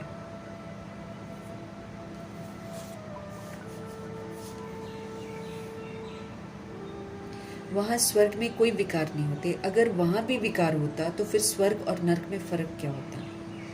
देवी देवताओं की महिमा गाते हैं ना कि वो सर्व गुणों से संपन्न थे, वो 16 कला संपूर्ण बेदाग हीरा थे, और फिर वो संपूर्ण निर्विकारी थे, वो मर्यादा पुरुषोत्तम थे, और संपूर्ण अहिंसक थे, किसी भी तरह की हिंसा नहीं करते थे, न संकल्प से, न बोल से, न कर्म से, किसी भी तरह की हिंसा नहीं करते थे। तो वो वाली जो महिमा है वो बाबा कहते गाने की जगह अब तुम अपने अंदर लाओ, सारी विशेषताएं अब खुद धारण करो। भगवान आकर भगवान भगवती ही तो बनाएंगे ना, सिवाय भगवान के कोई बना ही नहीं सकता। भगवान तो एक ही है, गाया भी जाता है भगवान भगवती की राजधानी, यथा राजा रानी तथा प्रजा भी वही होगी। परंतु भगवान भगवती कहा नहीं जाता, इसलिए कहा जाता है आदि सनातन देवी देवता धर्म। यूं तो भगवान की पूरी श्रीमत पर एक्यूरेसी से चलकर परफेक्ट बनते हैं, इसलिए लक्ष्मी नारायण जी को भगवान भगवती कह दिया जाता है। लेकिन फिर भी बाबा कहते हैं फिर कंफ्यूजन हो जाएगा ना, लोग उनको भगवान समझेंगे। इसलिए बाबा स्पष्ट कर रहे हैं कि आदि सनातन देवी देवता धर्म कहलाता है, वो देवी देवता कहलाते हैं। वो भी बाबा कहते हैं कायदे से अगर देखो तो संपूर्ण ब्रह्मा, संपूर्ण विष्णु और शंकर जी जो हैं ये देवता कहलाते हैं, जो सूक्ष्म वतन में है। बाकी जो धरा पर है वो फिर दैवी गुणों वाले मनुष्य कहलाते हैं। तो बाबा कहते हैं परंतु भगवान भगवती तो कहा नहीं जाता है, इसलिए कहा जाता है आदि सनातन देवी देवता धर्म। ये किसी को भी पता नहीं है, इनकी यानी कि ब्रह्मा की आत्मा को भी बाप समझाते हैं। एक बाप की, एक दादा की दो आत्माएं हैं ना, एक आत्मा 84 जन्म लेती है, दूसरी आत्मा पुनर्जन्म रहित है।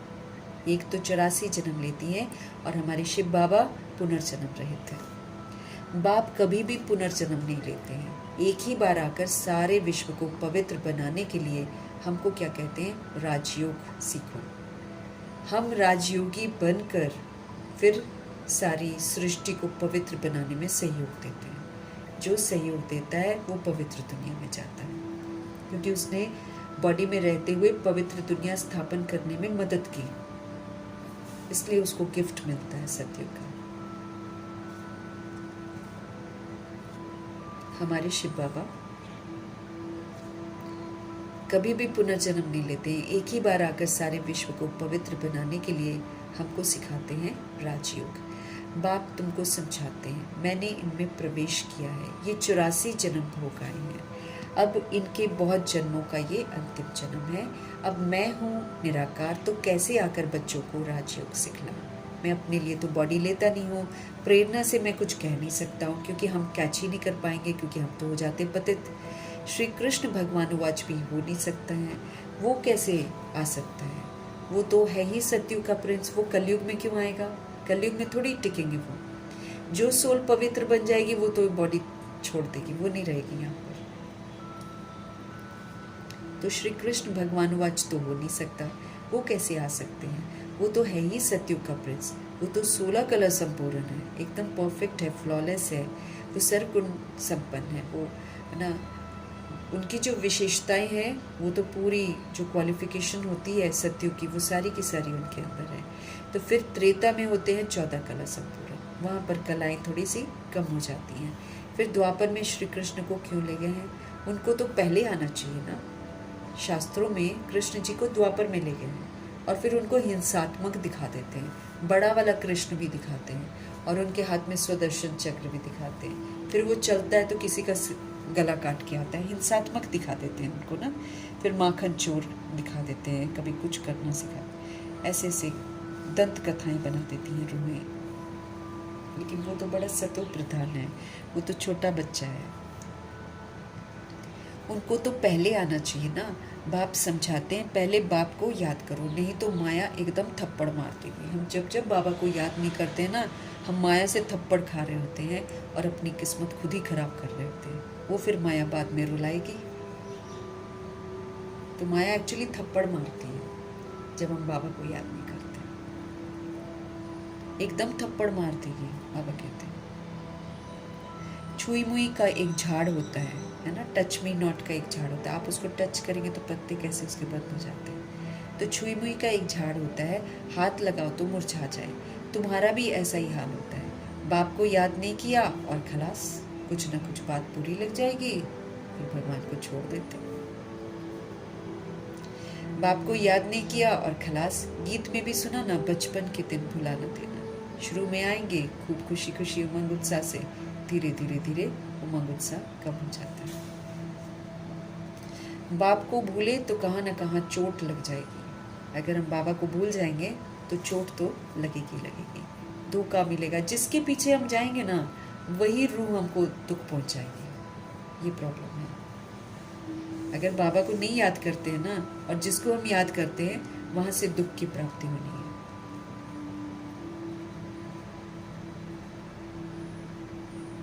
बाप कहते हैं तुम हमारे बच्चे हो ना, ये शरीर तो विष से पैदा हुआ है, शरीर तो विकार से बनता है ना, जड़ जो है, रूह तो कहीं और से आती है जिसका हिसाब किताब होता है।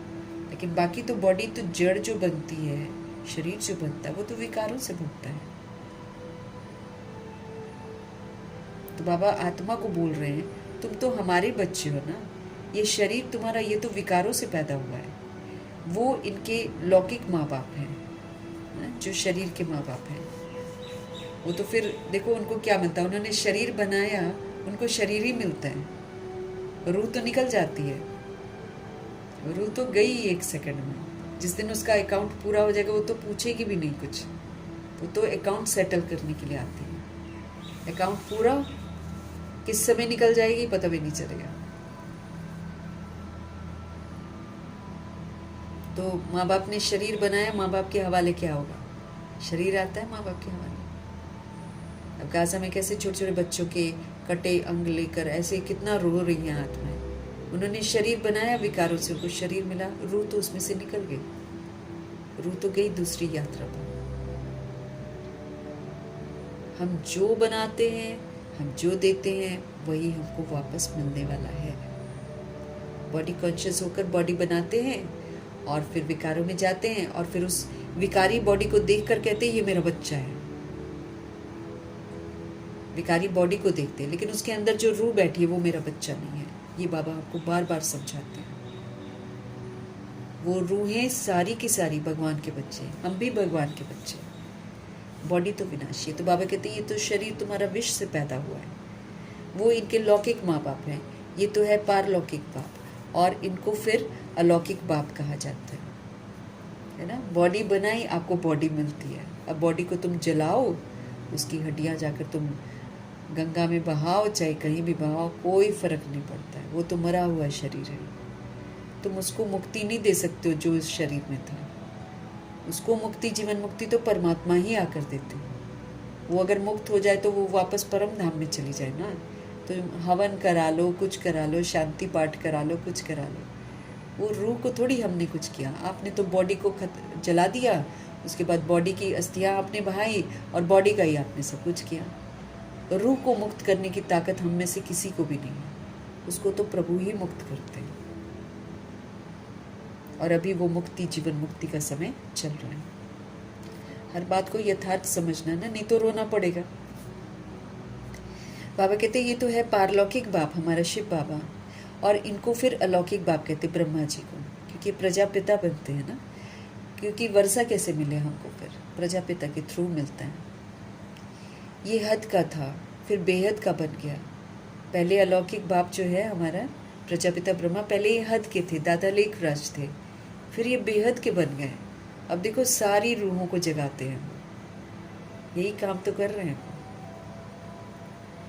तो ये हद का था पहले, फिर बेहद का बन गया। अभी देखो ये लौकिक बच्ची निर्मल शांता बैठी है, उनकी जो दादा लेखराज जी की शरीर की बेटी थी, निर्मल शांता बैठी है। ये लौकिक भी है, अलौकिक भी है, लेकिन फिर वो अलौकिक भी बनी है ना, तो पारलौकिक भी है। बाकी शिव बाबा के तो भाई बहन है नहीं, शिव बाबा के तो कोई भाई बहन नहीं है, न लौकिक है, न अलौकिक है, न पारलौकिक है। कितना फर्क है। वो तो निराकार ज्योति बिंदु है बस, वो विस्तार में जाते ही नहीं है, अपने लिए बॉडी लेते नहीं है। कितना फर्क है। एक बाप का बनना मासी का घर नहीं है। हम कह देते मेरे सारे संबंध भगवान के साथ है। अब अंदर में अपने गिरबान में झांक कर देखना है, कितना हमने उनको सर्व संबंधी बनाया, और कितना अभी भी मेरी बुद्धि में है कि ये मेरा बच्चा है, ये मेरा युगल है, ये मेरा वो है। अपने आप को चेक करना है। बाबा कहते एक बाप का बन जाना मासी का घर थोड़ी है। सब कुछ स्वाहा करना पड़ता है, जीते जी मरना पड़ता है। ऐसे बाप से संबंध जोड़ना है, टाइम लगता है, तुरंत नहीं होता है।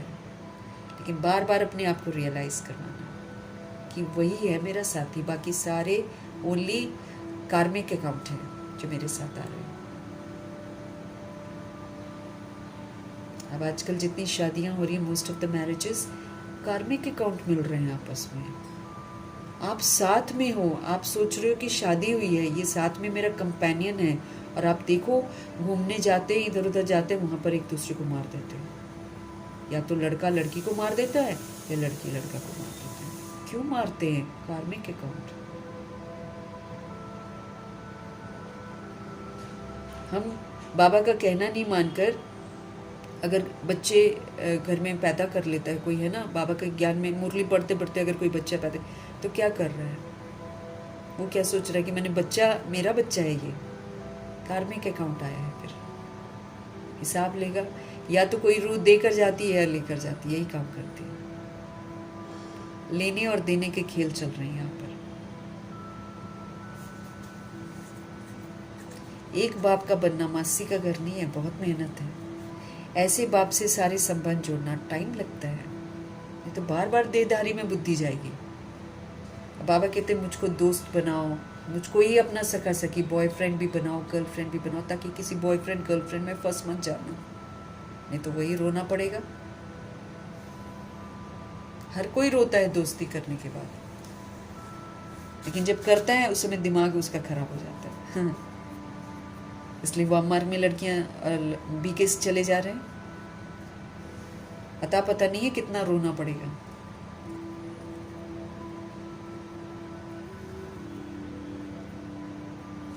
टाइम लगता है। बाबा कहते शिव बाबा की याद में रहना बड़ी मेहनत है।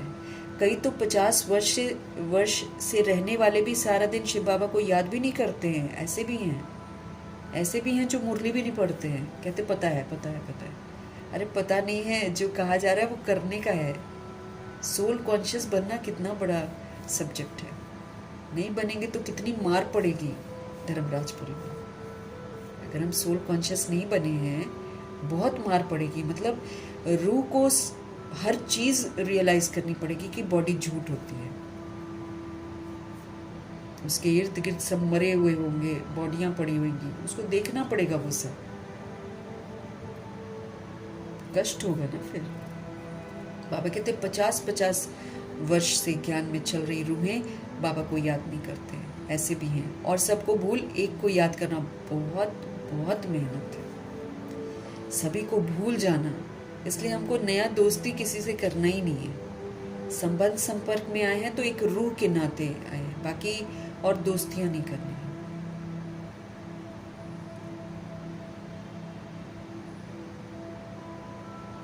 और सबको भूल एक बाप को याद करना बहुत बहुत मेहनत है।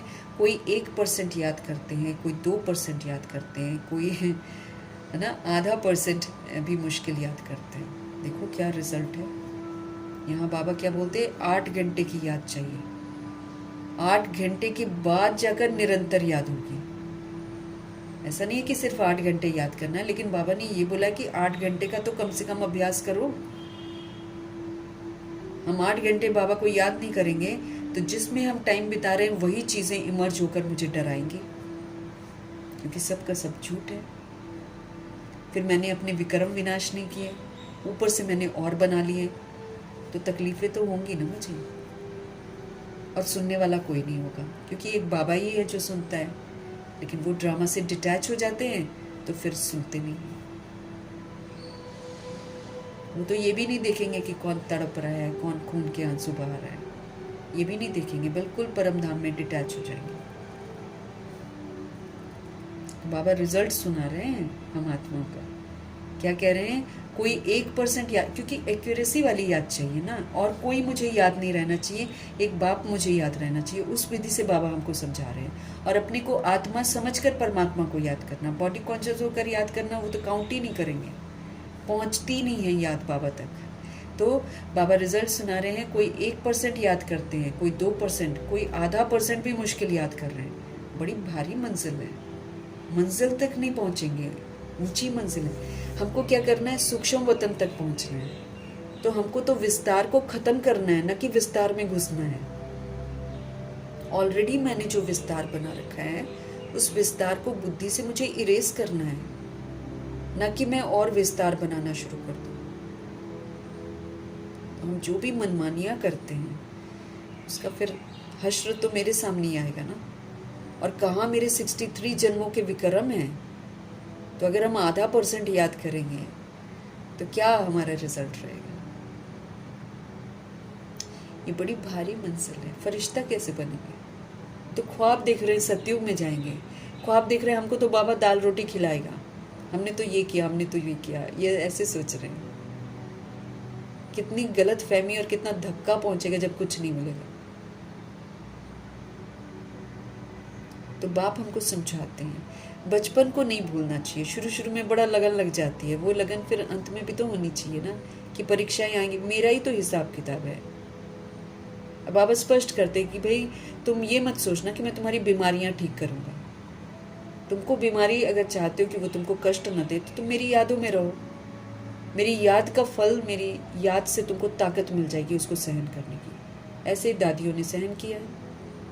अब मैं याद भी ना करूं और मैं सोचूं कि बाबा मेरी बीमारी ठीक करे और मैं पाप कर्म भी करती जाऊं, तो ये तो बात नहीं बनती ना। अब बाबा का फरमान है सिर्फ तुम मुझे याद करो और मैं करूं इधर उधर दिमाग लगा कर रखूं सारा दिन करके, फिर रात को चेक करके देखो सारा दिन में हमने कितना याद किया बाबा को। क्योंकि आत्मा समझ कर याद करना बाबा को, एक्यूरेट याद गिनी जाएगी ना हमारी। इसलिए बाबा 0.5%, 1%, 2% कह रहे हैं। क्योंकि दावा तो लोग यही करते हैं कि हम तो सारा दिन याद करते हैं बाबा को। याद किसको कहते हैं वो मालूम नहीं है ना। तो विस्तार को छोड़ते छोड़ते मुझे सूक्ष्म पहुंचना है, सूक्ष्म वतन तक। बाबा थोड़ी आएंगे हमको लेने के लिए। हम वहां तक पहुंच जाएंगे तो बाबा ले जाएंगे, हम वहां तक नहीं पहुंचेंगे तो ये ले लिया धर्मराजपुरी में, मुझे खींच लेना है अपने अंदर। धर्मराज की अदालत में कैद हो जाएंगे, कि तुमने क्या किया, तुमको इतना समझाया, न तुम जगे न तुमने दुनिया को जगाया, तो तुमने क्या किया? तुमने प्रकृति को शांत नहीं किया, तुमने ड्रामा की नाराज़गी को दूर नहीं किया, तुमने सृष्टि पर तहस नहस किया, तुमने अपने अधिकार जमाए, इसको गंदा किया, तुमने किया क्या फिर? ये पूछा जाएगा ना हमसे। हमने तो गलतियां की हुई हैं, लेकिन वही है कि रियलाइजेशन होना चाहिए कि हाँ मैंने की यही है। जो रियलाइज कर लेता है, जैसे मम्मा पापा ने रियलाइज किया कि हाँ हम गलत हैं, तो उन्होंने अपने आप को पूरा करेक्ट किया। जो अपने आप को सही समझते हैं सोल्स कि हमने तो कुछ किया ही नहीं है, सारा दिन में इतने पाप कर लेते हैं, फिर कहते हैं हमने तो कुछ किया ही नहीं है। लेकिन हमको हमेशा याद रखना चाहिए कि जो वर्तमान में मेरे साथ हो रहा है वो मैंने कल पहले भी किया है। कल पहले मेरा कार्मिक अकाउंट जो था ना, उसका फल हम भुगत रहे हैं अभी भी हम वही करेंगे, तो फिर कल के बाद फिर से मेरे साथ ऐसा ही होगा। इस बात को मुझे समझना है ना, क्योंकि बिना कर्मा के हमारे साथ कुछ नहीं होता है। हम सबका कार्मिक अकाउंट बैड है द्वापर युग से। देश समझकर हमने पाठ बजाया 63 जन्म, सारा का सारा पाप है, कोई भी पुण्य नहीं है। क्योंकि बाबा कहते हैं भक्ति मार्ग में पुण्य भी करते हैं तो पतित के दान करता है, तो वो तो पुण्य में काउंट भी नहीं होता है। पुण्य करना तो बाबा अभी सिखा रहे हैं आपको, भारी मंजिल है बाबा कहते। तो बाप समझाते हैं बचपन को नहीं भुलाना, बाप से स्वर्ग का वर्षा मिलता है ना। तुम जानते हो हम जीते जी मरकर बाप के आकर बने हैं, ये भी बहुत जरूरी है। जीते जी मरना मतलब पुराने से मर जाना। स्वभाव संस्कार पुराना यूज नहीं, दैहिक दृष्टि नहीं, दैहिक वृत्ति नहीं, दैहिक कृति नहीं, ये मेरे को चेक करना है। अगर मैं बॉडी समझ रही हूँ तो हम मरे नहीं है ना अभी पूरा, और जो पूरा मरा नहीं है और मुरली भी पड़ रहा है तो वो कैसा हो जाएगा? अधमरा। अधमरे के साथ क्या हाल होता है? लोग उससे डरते हैं, ना उसको जला सकते हैं ना उसको कुछ कर सकते हैं। अधमरा, जैसे कई लोग बेड रिडन हो जाते हैं, कुछ नहीं कर पाते हैं ना, तो क्या होता है? वो अधमरे की तरह होता है ना। तो उसको लोग कैसे समझते हैं? बोझ समझते हैं ना। यहाँ जीते जी मरकर बाबा का बनना है। दादी उस दिन समझा रही थी ना कि पूरा पुराना भूलो, पुरानी बातें लेकर बाबा के पास मत आओ, सब कुछ भुलाओ फिर बाबा के पास आओ, तो तुमको बाबा से ताकत मिलेगी। बातों के साथ मत आया करो। जीते जी मरना मतलब अब मैं एक आत्मा बनकर पाठ बजाऊं। पुरानी बातों को याद नहीं करना, पुरानी स्मृतियां नहीं, पुरानी दृष्टि नहीं, पुरानी वृत्ति नहीं, पुराना स्वभाव संस्कार बिल्कुल नहीं। उसको बाबा मरजीवा बोलते हैं। तो जीते जी पुराने से मरकर बाप के आकर बने हैं नई दुनिया में जाने के लिए। क्यों बने हैं? ताकि हम नई दुनिया में जाएं। तो नई दुनिया में जाने के लिए मेरे अंदर में सारा नया होना चाहिए। नए नहीं बनेंगे तो नई दुनिया में जाएंगे नहीं। नया रजिस्टर, अब नए रजिस्टर में पाठ कैसे बजाना है? आत्मा हूँ वाला पाठ बजाना। कौन सी आत्मा हो? पवित्र आत्मा। फिर पवित्र दृष्टि, पवित्र स्मृति, पवित्र मेरी कृति, पवित्र मेरी वृत्ति, पवित्र मेरे कर्म, पवित्र मेरे संबंध संपर्क, सब रूहानी। तो चेक करना जीते जी मरे भी हैं कि नहीं मरे हैं अभी तक। नई दुनिया में जाने के लिए तो तुम्हें तो स्थायी खुशी रहनी चाहिए। ओहो, हम तो डबल सिर ताज बनेंगे। खुशी रहनी चाहिए, एक पवित्रता का ताज मिलेगा, एक रतन जड़ित ताज मिलेगा। लेकिन कब मिलेगा? जब मैं आत्मा यहाँ पर स्व परिवर्तन से विश्व परिवर्तन करने में पूरा सहयोग दूंगी, तब सिर का ताज मिलेगा। और जब मैं संपूर्ण पवित्र बनने का, यानी कि संपूर्ण पवित्रता की सारी किताब की जब पवित्रता का सबूत देंगे, तब जाकर हमको लाइट का ताज मिलेगा, पवित्रता का ताज। तो डबल सिर ताज बना रहे हैं, पूजनीय बना रहे हैं भगवान। मनुष्य थोड़ी जानते हैं कि सतयुग में इन देवताओं को 16 कला संपूर्ण और 14 कला संपूर्ण क्यों कहते हैं। कुछ भी नहीं जानते, बस यूं ही गाते हैं। ये भक्ति मार्ग के शास्त्र आदि फिर भी बनेंगे, ये हठ योग, तीर्थ यात्रा आदि सब फिर भी होंगे, परंतु इनसे क्या होगा? क्या हेवन में जाएंगे ये लोग? नहीं। बहुत रिद्धि सिद्धियाँ भी आजकल करते हैं, जादू टोने जो करते हैं, रिद्धि सिद्धि वाले बहुत हैं, क्योंकि ये कलयुग का अंत है ना, इसलिए इनका प्रकोप बहुत ज़्यादा है। जगत ये तो दृष्टि से भी मार डालेंगे किसी को, अब ऐसा सिस्टम आएगा। इसलिए बाबा बोलते ना, गंदी दृष्टि वृत्ति वाले पेपर भी आएंगे। आपको चलता हुआ, आपको आगे बढ़ता हुआ नहीं देख पाएंगे, आपको अपनी दृष्टि से मार डालेंगे। तो रिद्धि सिद्धि वाले बहुत हैं, हजारों मनुष्य उनके पिछाड़ी पड़ते रहते हैं। अब रिद्धि सिद्धियाँ कराते हैं क्योंकि वो लगा भी देते हैं, आपको वशीकरण कराना है हमारे पास आ जाओ। बसों में भी लगा रहता है, कहीं कहीं भी पैम्फलेट्स लगे होते हैं कि ये बंगाली है, इसके पास आओ, है ना। आप काला जादू, किसी को अपने कब्जे में करना है, किसी की शादी करानी है, किसी का कुछ कराना है, हमारे पास ऐसे करते हैं वो लोग, वशीकरण मंत्र। तो ये तो रिद्धि सिद्धियाँ बहुत है और मनुष्य उनके पिछाड़ी पड़ते रहते हैं। रिद्धि सिद्धि से बहुत घड़ियाँ आदि चीज़ें निकालते हैं, जादू दिखा देंगे। ये थोड़ी समझते हैं कि ये अल्पकाल के लिए सब है। बाबा कहते हैं ये समझ नहीं पाते कि सारा थोड़े समय की रिद्धि सिद्धि है, ये परमानेंट नहीं है। परमानेंट भगवान थोड़ी है जो कि परमानेंट कर देंगे ना। ये जादू टोने हैं, ये इम्प्रेस करने के लिए होते हैं, फिर लोग उनके पास जाते हैं। जैसे आजकल के अखाड़े बने हुए हैं, सारे जितने भी हैं सबके पास तंत्र मंत्र विद्या है, रिद्धि सिद्धि है।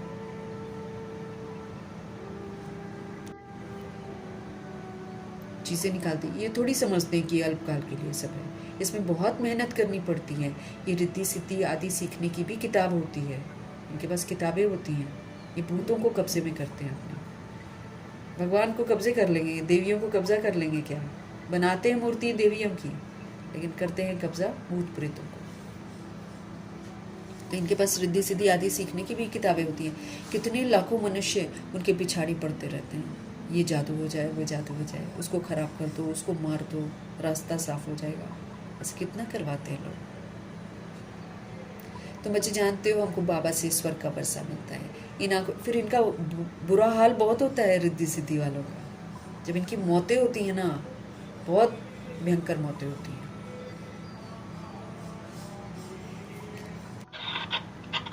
बाबा कहते हैं, बाबा हमको कह रहे हैं कि इसके पिछाड़ी लोग बहुत पड़ते हैं, क्योंकि वो सोचते हैं ना कि कुछ जादू हो जाएगा, हमारा ये काम बन जाएगा, हमारा वो काम बन जाएगा। तो इस चक्कर में लोग उनके पीछे पड़ जाते हैं। तुम बच्चे जानते हो हमको बाबा से स्वर्ग का वर्षा मिलता है। बाबा कहते हैं तुम बच्चे जानते हो हमको बाबा से स्वर्ग का वर्षा मिलता है। इन आंखों से जो कुछ देखते हो ना वो नहीं रहेगा। बार बार बाबा हमको बोलते ताकि हम इससे डिटैच हो जाए। कुछ भी जो दिखाई दे रहा है, कुछ भी कलयुग का नहीं रहेगा, सब खत्म हो जाएगा। बाबा कहते हैं इन आंखों से जो कुछ देखते हो ना वो नहीं रहेगा। बाप समझाते हैं तुम अशरीरी आए थे, फिर शरीर साथ पाठ बजाया तुमने, है ना। हमको याद दिलाते हैं कि हम सभी रूहें जब ऊपर से नीचे आते हैं तो हम अशरीरी आते हैं। तुम अशरीरी आए थे, फिर शरीर साथ तुमने पाठ बजाया। अगर 84 लाख का हिसाब किताब बताएं तो 12 मास लग जाएं, है ना। हो ही नहीं सकता। बाबा कहते 84 जन्मों का हिसाब किताब बताना तो बिल्कुल सहज। अगर 84 जन्म बताओ 5000 वर्ष का, वो तो फिर भी सहज है, लेकिन 84 लाख का हिसाब किताब बताना तो बड़ा मुश्किल है। बाबा कहते हैं तुम 84 का चक्र लगाते रहते हो। सूर्यवंशी है तो फिर चंद्रवंशी नहीं है। बाबा कहते हैं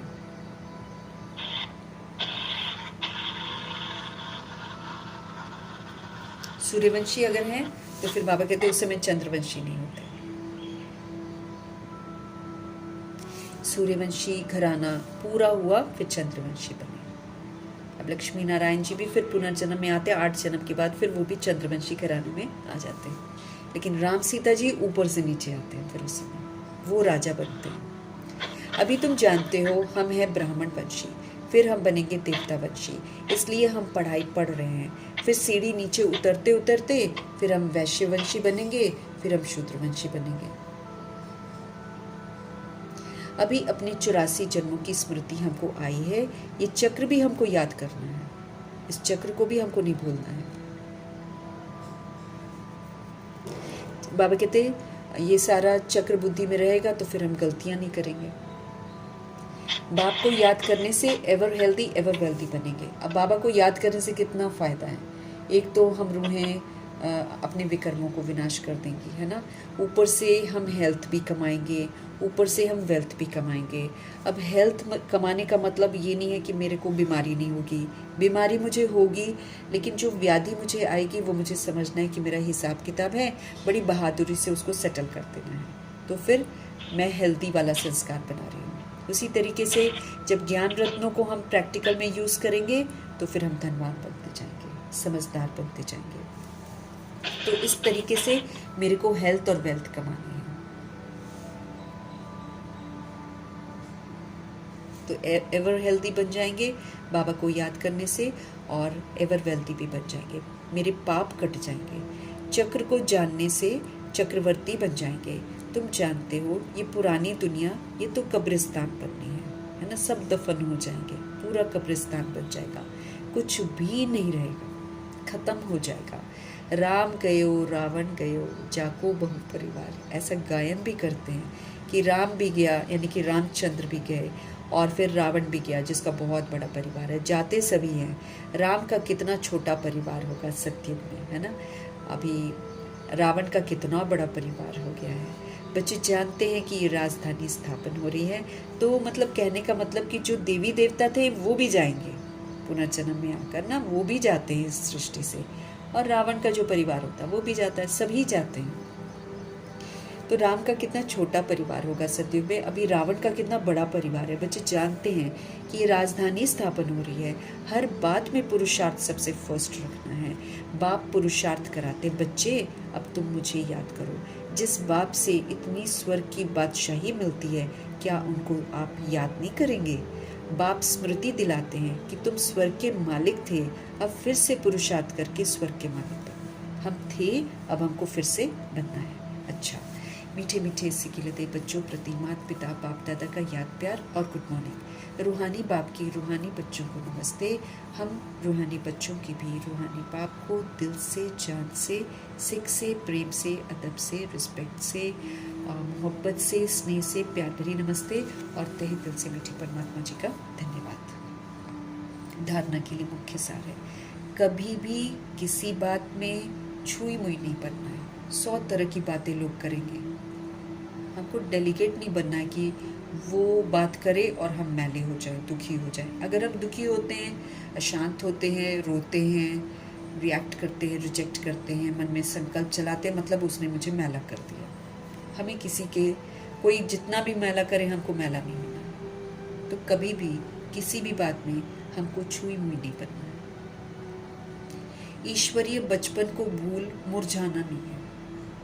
इन आँखों से जो कुछ दिखाई देता है उसे देखते भी मत देखो, है ना, क्योंकि ये सारा खत्म हो जाना है। देखते हुए नहीं देखने का मतलब है कि देखेंगे तो ज़रूर, लेकिन उसका प्रभाव, उसकी अटैचमेंट मेरे में नहीं होनी चाहिए। मेरे को ये समझना चाहिए थोड़ी देर के लिए है, सब कुछ सब खत्म हो जाएगा। एक बाप की याद में ही कमाई है, इसलिए देहधारियों को याद कर रोना नहीं है। बाप और वर्षे को याद करके विश्व की बादशाही मुझे लेनी है। मुझे बाबा को याद करना है, मुझे वर्षे को याद करना है, और फिर वो वर्षा मुझे कमाना है, और कमाकर मुझे विश्व की बादशाही लेनी है। सदगुरु जी का वरदान, श्रेष्ठ मत के आधार पर मायावी संग दोष से परे रहने वाले शक्ति स्वरूप भव। श्रेष्ठ मत पर चलेंगे ना हम, बाबा की श्रेष्ठ मत पर चलेंगे तो मायावी संग दोष में नहीं आएंगे। ये सारी दुनिया क्या है? माया है। अगर हम उनके संग में आकर वैसा ही बन जाते हैं तो मेरे को संग का दोष लगेगा ना। अगर कोई विस्मृत आत्मा है और मैं उसका संग करती हूँ और उसके साथ मैं विस्मृत होकर भगवान को भूलकर उसके जैसी बन जाती हूँ, उसके जैसे खाना पीना, उसके जैसे बातें करनी, उसके जैसे रहना सहना, तो मेरे को याद रखना चाहिए कि मुझे संग का दोष लगे जा रहा है। तो यही तो दोष है जो ग्रहचारी होती है ना, ये लिख देते ना, काल सर्प दोष है ना, शनि का दोष, ये सब क्यों दोष लगता है? क्योंकि हम अवज्ञा करते हैं।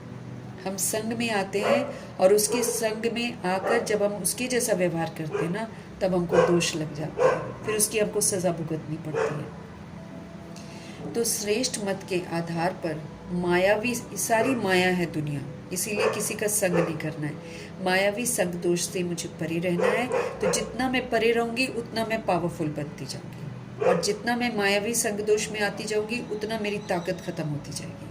मानसिक रूप से भी हम कमज़ोर हो जाएंगे, शारीरिक रूप से भी हम कमज़ोर हो जाएंगे। बच्चों की एक कंप्लेंट रहती है कि हमारे संबंधी नहीं सुनते हैं, संग हमको अच्छा नहीं मिलता है, इस कारण हम शक्तिशाली नहीं बन पाते हैं। लेकिन श्रेष्ठ मत के आधार पर ज्ञान स्वरूप, शक्ति स्वरूप के वरदानी बन अपनी स्थिति को तुम क्या करो, अपनी स्थिति को तुम अचल बनाओ। तुम ज्ञान को यूज़ करो, है ना, तुम शक्तियों को यूज़ करो। शक्तियों में क्या होता है कि कोई नहीं सुनता है, कुछ नहीं करता है। हमको क्या करना है, विस्तार को सार कर देना है, हमको समेट देना है, हमको समा लेना है, हमको सहन कर लेना है, हमको परख लेना है कि क्यों सोल ऐसे कर रही है, बीमार है इस समय मानसिक रूप से, और फिर क्या मुझे इसको करना है, ये मानसिक रूप से बीमार है तो अब इसको क्या मुझे सहयोग देना है, वो देना। फिर कोई कितनी भी कमी कमज़ोरियों को यूज़ करे, कितना भी हमको चिढ़ाने की कोशिश करे, हम आत्माएं उसके चिढ़ाने से चिढ़ेंगे नहीं, है ना।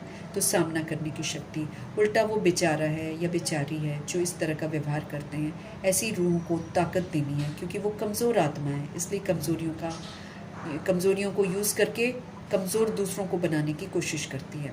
तो एक बाप की याद में ही बाबा कहते हैं श्रेष्ठ मत जो बाबा की मिलती है ना, तो श्रेष्ठ मत हमको यही बोलती है, शांत रहो, फुल स्टॉप लगा दो, दुआएं दो, शुभ भावना शुभकामना का उसको सहयोग दो, उसको ज़रूरत है इसकी, है ना। और ऐसे सतुगुणी सहयोग दो उसको यही चाहिए, वो क्या देगा, उसके पास जो है वही तो देगा। अगर उसके पास कोई कमी है तो वो कमी का ही तो मेरे को देगा ना सहयोग।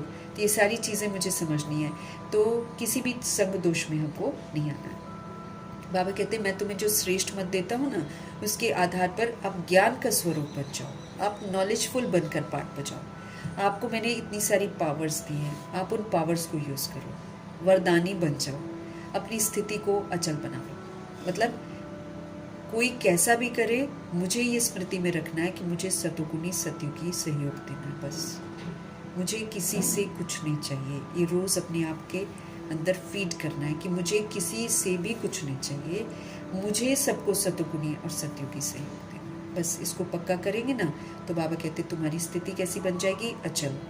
साक्षी होकर हर एक का पाठ देखो, नॉलेजफुल होकर पाठ देखो, जिसके पास जो होगा वो सोल वही आपको देगी, इसीलिए उस पर रहम करना है, उसको क्षमा कर देना है। साक्षी होकर हर एक का पाठ देखो, अपने सतोगुणी पाठ में स्थित रहो, बस एक पिलर बन जाना है ब्रह्मा जी की तरह कि भाई मुझे सतोगुणी सहयोग देना है, कोई कुछ भी करता रहे, मुझे 7 गुणों का सहयोग सभी रूहों को देना है, मुझे सतोगुणी पाठ बजाना। अपने सतोगुणी पाठ में स्थित रहो, इसका पिलर बन जाओ। कोई ताकत ब्रह्मा जी को हिला नहीं पाई थी, किसी भी ताकत ने उनको अशांत नहीं किया, उनको शक्तिहीन नहीं किया, उनकी खुशियाँ नहीं छीनी, उनके सुख स्वरूप को नहीं छीना, किसी की ताकत नहीं थी, पूरा वर्ल्ड अगेंस्ट हो गया था। ऐसे बाबा हमको भी बोल रहे हैं कि तुम्हारे भी अगेंस्ट सारे हो जाएंगे, जो तुमको अच्छा बोलते होंगे वो तुमको बुरा भी ज़रूर बोलेंगे, तो ऐसे में प्रभाव मुक्त रहना है आपको, अपना सतुगुणी सहयोग ही उस रूह को देना है। तो अपने सतुगुणी पाठ में स्थित रहो, सदा बाप के संग में रहो, तो तमोगुणी आत्मा के संग के रंग का प्रभाव हम पर पड़ नहीं सकता है। बाबा को कंपेनियन बनाओ और बाबा की कंपनी में रहो, तो तमोगुणी वायुमंडल तो है, तमोगुणी आत्माएं हमारे संपर्क में आ रही हैं, तो अगर हम बाबा को साथ रखेंगे तो हम शक्तिशाली रहेंगे। फिर तमोगुणी आत्मा कितना भी मेरे साथ तमोगुणी पाठ बजाकर मुझे गिराने की कोशिश करेगी, मुझे मेरे तख्त से उतारने की कोशिश करेगी, मेरी खुशियाँ छीनने की कोशिश करेगी, वो नाकामयाब ही रहेगी, क्योंकि उसके संग का रंग मुझे लगेगा नहीं। संग का रंग लगने से क्या होता है कि हम वैसे ही बिहेव करना शुरू करते हैं। जैसे कोई बाबा की श्रीमत के विपरीत जाकर खाना खाता है बाहर, है ना, और हम भी उसके साथ गए और हमने भी खा लिया, तो मेरे को संग दोष लगा ना। तो फिर ऐसे ही तमोगुणी आत्माएं हैं सारी की सारी, तो जब हम तमोगुणी आत्माओं का संग करते हैं तो वो हमको अपने जैसा ही तो बनाते हैं, क्योंकि हम तो उसको सतोगुणी नहीं बना रहे, है ना।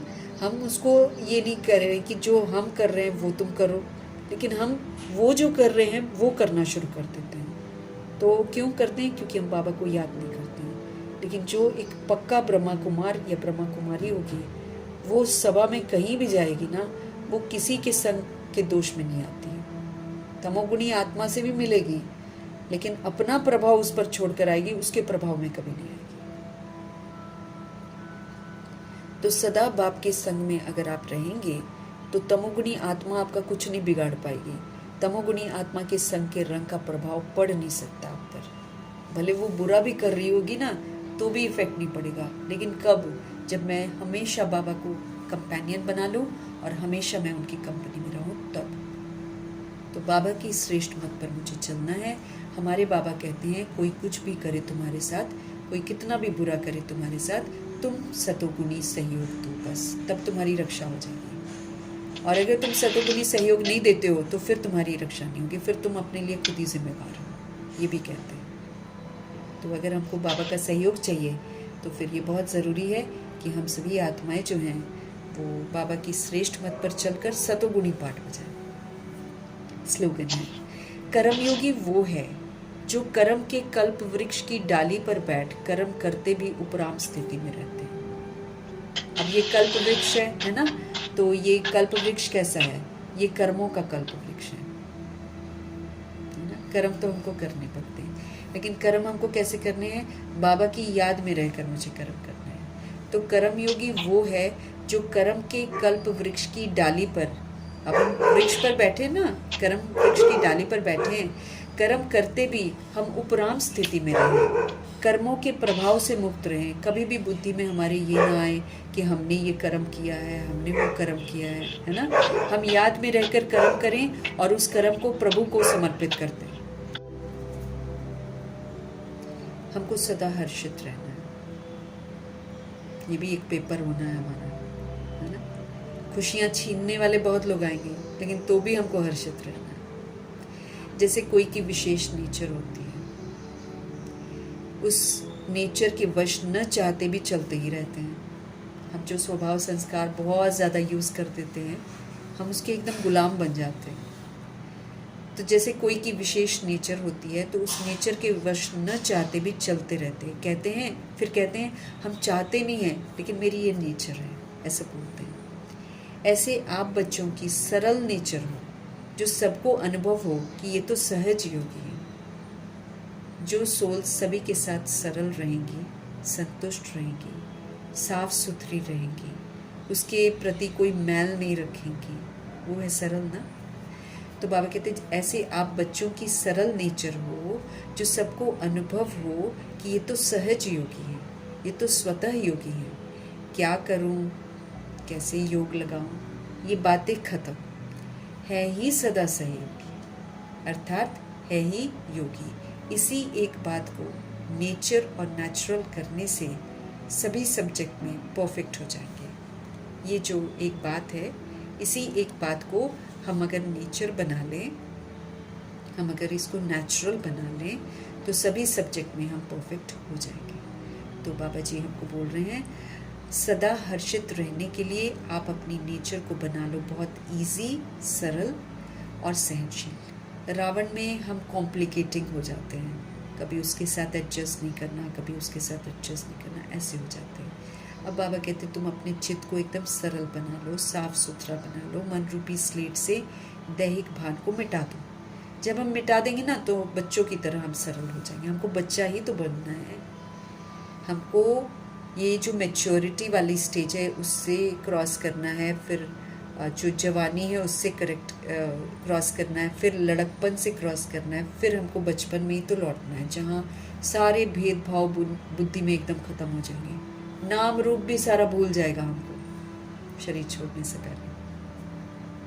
ऐसा बचपन की तरफ हमको लौटना है। सारे देह के भान की चीज़ें जो भूल जाएगा और जो आत्मा परमात्मा का बच्चा हूँ याद रखेगा, वही तो मुक्त होगा इज्जत से। तो समझ से कि मैं कोई नाम नहीं हूँ, मैं कोई रूप नहीं हूँ, मैं कोई बॉडी नहीं हूँ, मुझे अपनी ओरिजिनलिटी की तरफ लौटना है। समझ से लौट जाएंगे, जैसे प्रजापिता ब्रह्मा लौटे और मातेश्वरी और दादियाँ लौटे, तो फिर भाग्य बनेगा। अगर मार वार खाकर बनेंगे तो फिर भाग्य से वंचित हो जाएंगे। ये समझना है हमको। तो जैसे कोई की विशेष नेचर होती है, उस नेचर के वश न चाहते भी चलते रहते हैं। कहते हैं चाहती नहीं हूँ, लेकिन मेरी ये नेचर है। ऐसे आप बच्चों की सरल नेचर हो, जो सबको अनुभव हो कि ये तो सहज योगी है, ये तो स्वतः योगी है। क्या करूँ, कैसे योग लगाऊँ, ये सारी बातें खत्म है ही सदा सहयोगी। हमें तो बाबा सिखा रहे कि ऐसे करो ऐसे करो, बस हमको सहयोगी बनना है। बाबा ने बोला सबके साथ सतगुणी पाठ बजाओ, तो मुझे 7 गुणों का सहयोग देना है, ये मुझे याद रहे। तो मना अर्थात ये जो सहयोगी हो जाता है, जो सरल हो जाता है, उसका योग लगा रहता है भगवान के साथ। इसी एक बात को नेचर और नेचुरल करने से अगर हम इसको नेचर बना लें, इसको नेचुरल बना दें, पुराने को छोड़ दें, तो हम सारे सब्जेक्ट में एकदम परफेक्ट हो जाएंगे। ज्ञान में भी, योग में भी, धारणा में भी, सेवा में भी। और भी सब्जेक्ट्स हैं ना, और भी विषय है। श्रीमत पर चलना एक बहुत बड़ा सब्जेक्ट है, एडजस्ट करना बहुत एक सब्जेक्ट है। ऐसे करके बाबा अव्यक्त मुरली में समझाते रहते हैं। तो सारे सब्जेक्ट्स में हम परफेक्ट हो जाएंगे। मीठे मीठे प्यारे प्यारे शिव पिता परमात्मा जी की समझाने के लिए उनका धन्यवाद करेंगे। ब्रह्मा माँ का धन्यवाद, जगदम्बा माँ का धन्यवाद, कुलसार दादी जी का धन्यवाद, अष्टरत्नों का धन्यवाद, नवग्रहों का धन्यवाद, एडवांस पार्टी की सारी सोल्स का धन्यवाद, बची हुई जितनी भी आत्माएं हैं सबका धन्यवाद, 5 तत्वों का धन्यवाद, ड्रामा का धन्यवाद, प्रकृति का धन्यवाद, माया का धन्यवाद, यमदूत का धन्यवाद, करोड़ों की आबादी का धन्यवाद।